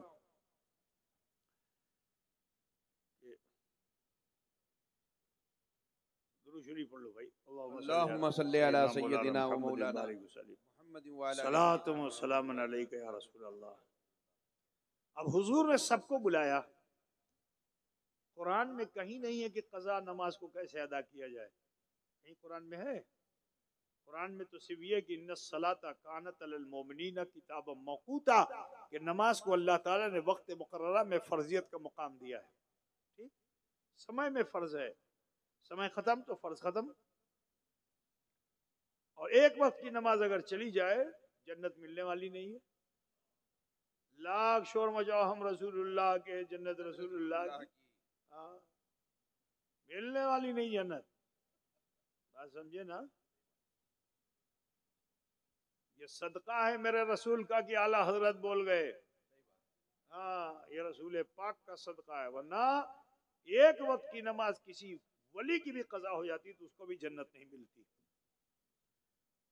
बड़े चैलेंज के साथ कहता हूं, लेकिन ये सदका है मेरे रसूल का। क्या बात कि रसूल पाक ने उन सहाबा की और खुद की कज़ा नमाजों के ताल्लुक से देखा, जब ये शर्मिंदा हैं तो मेरे नबी ने उस वक्त भी फरमा दिया, सल्लू कमा रायतुमूनी उसल्ली, पढ़ो ऐसे के जैसे मैं पढ़। क्या बात है, जिंदाबाद जिंदाबाद, सुभान अल्लाह सुभान अल्लाह।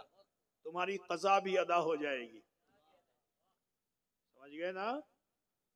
कोई साइल ये सवाल कर सकता है कि जब रसूल पाक ने अली के लिए डूबा हुआ सूरज पलटा दिया तो यहाँ भी निकले हुए सूरज को लौटा देना चाहिए था, ताकि किसी की कज़ा ना होती, सबकी वक्त में अदा हो जाती। मैंने कहा, नादान, तेरी अक्ल मुस्तफ़ा की अक्ल की बराबरी करेगी? फेलुल हकीम ला यखलु अनिल हिकमा, हकीम का कोई भी फेल हिकमत से खाली नहीं होता है। मेरे मुस्तफ़ा ने अगर ऐसा न किया होता तो बोलो, सिंधिया खेड़ा का मुसलमान, यहाँ आया हुआ मुसलमान जिससे एक वक्त की नमाज कज़ा होती, वो जन्नत में जा पाता? ये मेरे रसूल का सदका है कि रसूल ने सुबह क़यामत तक के उम्मतियों को बचा लिया, ये फरमा करके सल्लू कमा रायतुमूनी उसल्ली, पढ़ो ऐसे के जैसे मैं पढ़ता हूँ। अगर मेरे अदा को अपना लोगे तो तुम्हारी कज़ा भी वक्त में नहीं अदा हो जाएगी। बात समझे ना? तो बोलो, सदका है कि नहीं रसूल पाक?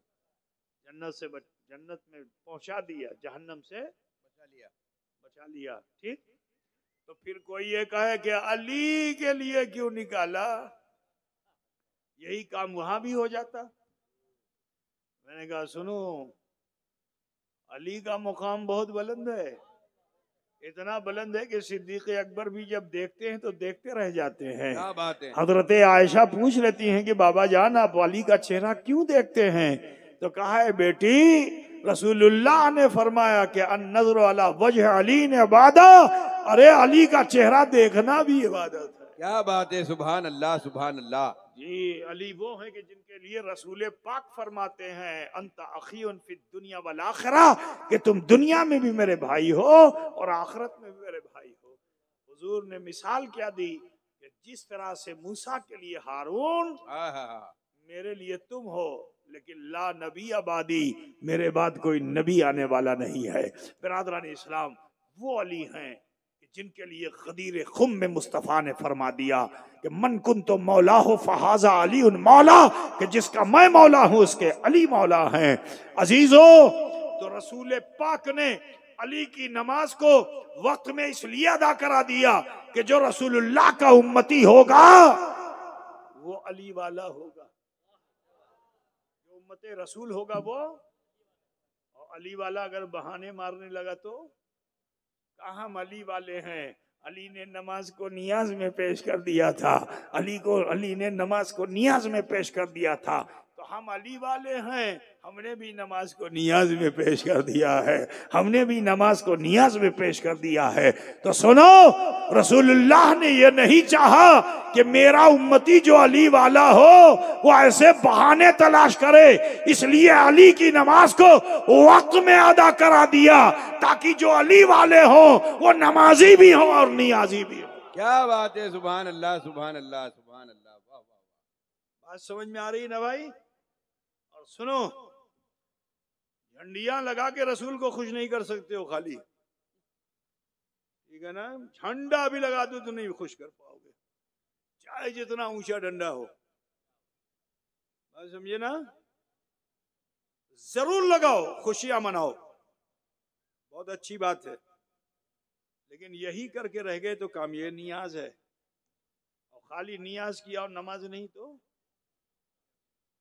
और कहते मत लगाओ खाली नमाज पढ़ो, वो भी नाकाम है, वो भी नाकाम है कि खाली नमाज पढ़ो झंडी मत लगाओ, वो भी नाकाम है। मुसलमानों, ना नमाज खाली काम आएगी ना नियाज खाली काम आएगा।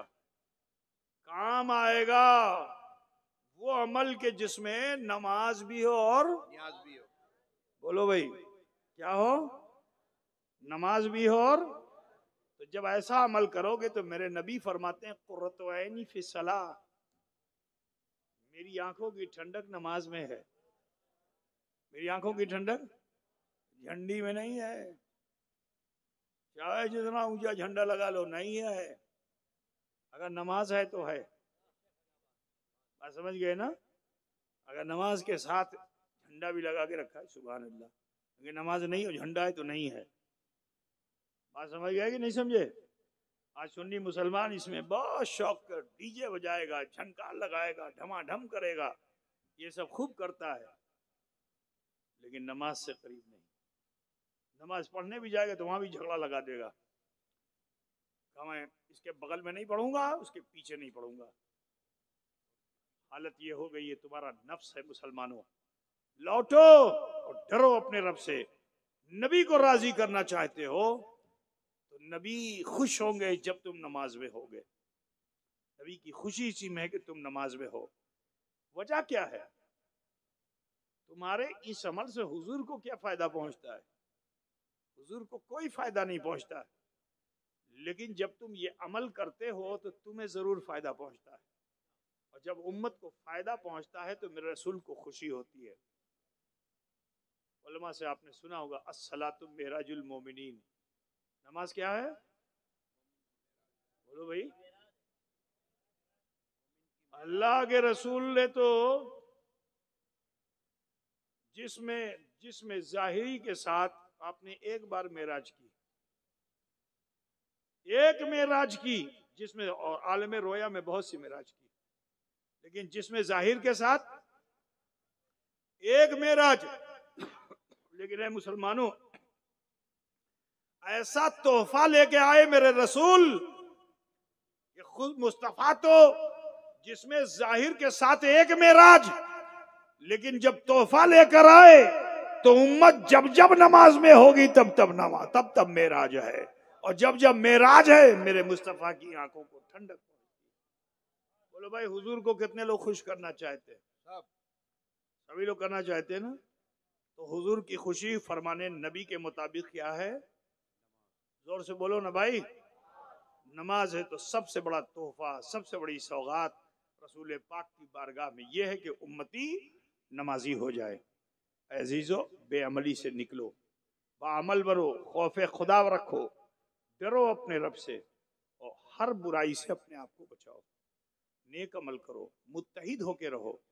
आज इस जमाने में नहीं समझोगे तो कब समझोगे मुसलमानों?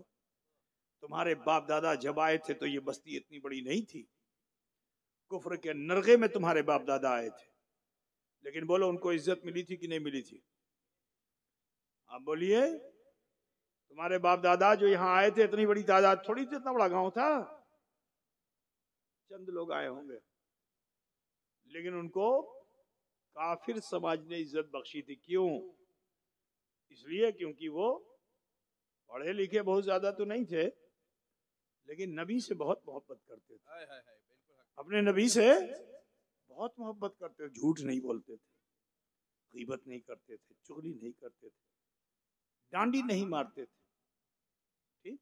और अगर कभी कोई उनको अपना सालिस बना ले, फैसल बना ले, तो उसके बेटे ने भी खता की होती है तो वो अपना बेटा उस वक्त नहीं देखता है, ये देखता है कि ये मुजरिम है। फैसला अपने बेटे के हक में नहीं करता है, अपने बेटे के खिलाफ भी कर देता है। तो जब मुसलमान अदल पे आता है तो ऐसा अदल करता है, जब तौलने पे आता है तो ऐसा तौलता है, जब बोलने पे आता है तो ऐसा बोलता है। जब तक मुसलमान इस पर अमल करता रहा, इज्जत मिलती रही। आज मुसलमानों को जो इज्जत नहीं मिल रही है, हर तरफ से नफरत, अदावत की आवाजें उठ रही, उसकी एक वजह यह कि हमारा अमल खराब हो चुका है, हमारा कैरेक्टर खराब हो चुका है। कल भी मेरे ख्वाजा आए थे, बोलो हथियारों के नरगे में थे कि नहीं थे? मेरे ख्वाजा ने कोई तलवार चलाई? नहीं चलाई, क्योंकि उनको यकीन था कि मैं जो लेके आया हूं वो मुस्तफा की सुन्नत है, वो मुस्तफा की शरीयत है, मेरा हथियार यही है। तो अपने किरदार को जब पेश किया तो बड़े से बड़ा दुश्मन भी जो था वो कदमों पे गिर गया था। एक दो नहीं, 90,000 गिरे थे और पढ़ा था कलमा, 90 लाख गिरे थे और पढ़ा था कलमा ला इलाहा इल्लल्लाहु मुहम्मद रसूलुल्लाह। आज हम जलील ख्वार हो इसलिए हो रहे हैं क्योंकि हमने बुराइयों को पसंद कर लिया है, अच्छाइयों को अपने समाज से निकाल दिया है। यही वजह है कि हर तरफ से हमें गालियां दी जा रही हैं, हमें जलील किया जा रहा है, हमें रुसवा किया जा रहा है। हम नहीं कहते कि अपने दुश्मन पे अटैक करो और मुकाबला करो, नहीं। मुकाबला करना है तो अपने नफ्स से मुकाबला करो, अपनी जात से मुकाबला करो। तुम क्या थे और क्या हो गए? काश के तुम अपनी इस्लाह कर चुके होते। बखुदा कहता हूं, किसी झगड़े की जरूरत नहीं होती, किसी लड़ाई की जरूरत नहीं होती, कत्ल खून की जरूरत नहीं होती। तुम सिर्फ शरीयत का दामन थाम के जीना पसंद कर लो, अपना अखलाक, अपना किरदार, अपनी जुबान को दुरुस्त कर लो। मैं आज भी कहता हूं कि ये हिंदुस्तान ऐसा है कि इसकी जमीन आज भी बहुत नम है, आज भी इसकी जमीन बहुत नम है। अभी ज्यादा दिन नहीं गुजरा, हजरत दीवाना शाह यहाँ आगे लेटे हुए हैं। कितने साल हुए? साल किए हुए 80-82 साल हुए ना। बोलो, यही हिंदुस्तान है कि 80-82 साल पहले इस हिंदुस्तान ने दीवाना शाह को इज्जत दी कि नहीं दी? बोलिए। उदयपुर में क्या हजरत, तो अभी मस्तान बाबा, इज्जत मिली कि नहीं मिली? मिली ना। आपके चित्तौड़गढ़ में बहुत करीब के सरदार अहमद साहब, बोलिए इज्जत मिली कि नहीं मिली? मिली ना। कैरेक्टर अच्छा बनाओगे तो इज्जत मिलेगी, कैरेक्टर खराब बनाओगे तो जलील हो जाओगे। आज दूसरों पे वो फला ये कहता है, फला वो कहता है, नहीं, उसको कोसने से क्या होता है? जरूरत है कि हम सुधरे, हम सही हों। आज भी तुम सही हो जाओ ना, वो शर्मिंदा होंगे। जो तुम्हें गालियां दे रहे हैं ना, हैवानों में गालियां दे रहे, वो शर्मिंदा होंगे। अपना अमल तो सही कर लो, अपना कैरेक्टर तो सही कर लो। तो लिहाजा मैं आप सबसे कहना चाहता हूँ कि हुजूर अकरम सल्लल्लाहु अलैहि वसल्लम की मिलाद मनाने से पहले पहले अजीजों सुधर जाओ। चंद दिन का मौका है, आज 8 है, 4 दिन, 8 4 12 है ना। हाँ, उम्रे दराज मांग के लाए थे, 4 दिन बचे, बजी 4 ही दिन बचा है समझो। उम्र दराज मांग के लाए थे 4 दिन, 2 आरजू में कट गए 2 इंतजार में, है ना। तो तमन्ना लेके मत बढ़ो, अमल की दुनिया में आ जाओ। ठीक है, जब अमल की दुनिया में आ जाओगे तो इंशाअल्लाह ताला उस मदीने वाले का सदका मिलेगा। तुम्हारी बस्तियों पे, तुम्हारे घरों पे, तुम्हारी आबादियों पे, तुम्हारी नस्लों पे मदीने वाले का जब सदका मिलेगा तो जिल्लत नहीं, इज्जत मिलेगी इंशाअल्लाह ताला। तो लिहाजा आप सबसे कहना है कि आओ, लौटो और तबीयत को छोड़कर शरीयत अख्तियार करने का अहद करो, और जो जीवन में तुमसे खताएं हुई हैं उसका एहसास करो, अल्लाह से माफी मांग लो। इंशाअल्लाह 4 दिन तो बड़ी बात ही, ये 4 लम्हे जो तुम्हें मिले हैं ना, इसी में अल्लाह तुम्हारे गुनाह माफ फरमा देगा। बोली भाई चाहते हैं खता माफ हो जाए तो 2 जानू बैठ जाइए जैसे नमाज में बैठते हैं, और थोड़ी देर के लिए माँ बहन बेटियां सभी नमाज की तरह बैठ जाए जैसे नमाज में बैठती हैं। आप सब नमाज में जैसे बैठते बैठ जाएं, और हमारी जो बहन बेटियां आई हैं वो सीने पे हाथ रखें, और मर्द हजरात नाफ पे हाथ रखें, और फिर आंखें सभी लोग बंद कर लीजिए। थोड़ी देर का मुराकबा कीजिए, अपने नफ्स से मुहासबा कीजिए, क्या खता की, क्या भूल की मैंने, क्या गुनाह किए मैंने। सोचिए बचपन में, जवानी में, बुढ़ापे में, अगर नजर आ जाए फौरन अल्लाह के हुजूर पेश करके माफी के तलबगार हो जाएं। इंशाअल्लाह ताला दुनिया भी अच्छी बनेगी, आखिरत भी बेहतर होगी, अल्लाह गुनाहों को बख्श देगा। आओ हम सब ध्यान लगाएं, अल्लाह हमें देख रहा है। मुराकबा करें और नफ्स से मुहासबा करें, बचपन, जवानी, बुढ़ापे को देखें। कोई जुर्म, कोई खता, कोई गुनाह नजर आ जाए तो उसे अरहमुर राहिमीन की बारगाह में पेश कर।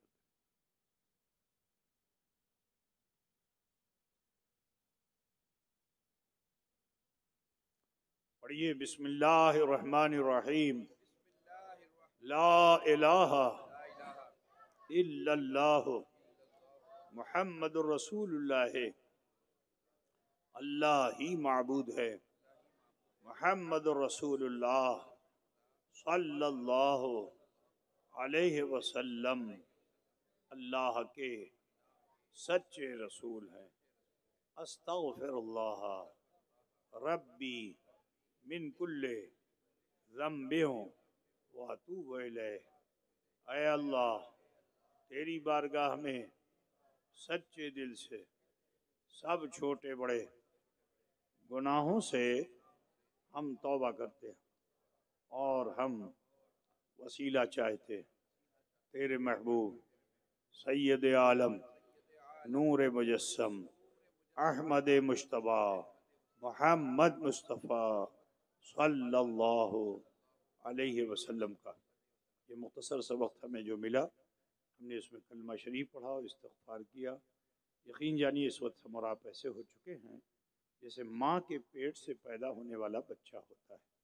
ज़रूरी है कि अपनी आने वाली ज़िंदगी को बेहतर बनाएं, गलत कामों से अपने आप को बचाएं, नेक अमल करें, नमाज से किसी तरह भी गाफिल ना हो। अस्सलातु इमादुद्दीन मन अक़ामहा अक़ामद्दीन व मन तरकहा हदमद्दीन।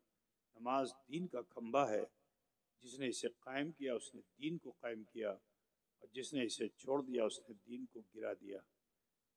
जिस दीन पर दुश्मन की तरफ से आंच आती है तो आप तिलमिला उठते हो, आपकी वजह से दीन गिरता है, आप ख्याल भी नहीं करते हो। कितने अफसोस की बात। होश की दवा ले लो। नबी रहमत सल्लल्लाहु अलैहि वसल्लम ने जो फरमा दिया, डरो कि हमारी वजह से दीन गिरेगा, ऐसा अमल मत करो।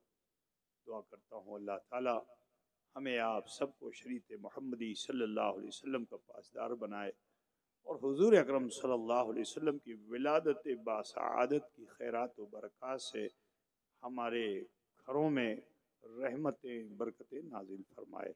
आखिर दावाना अनिल हम्दुलिल्लाहि रब्बिल आलमीन। अस्सलाम।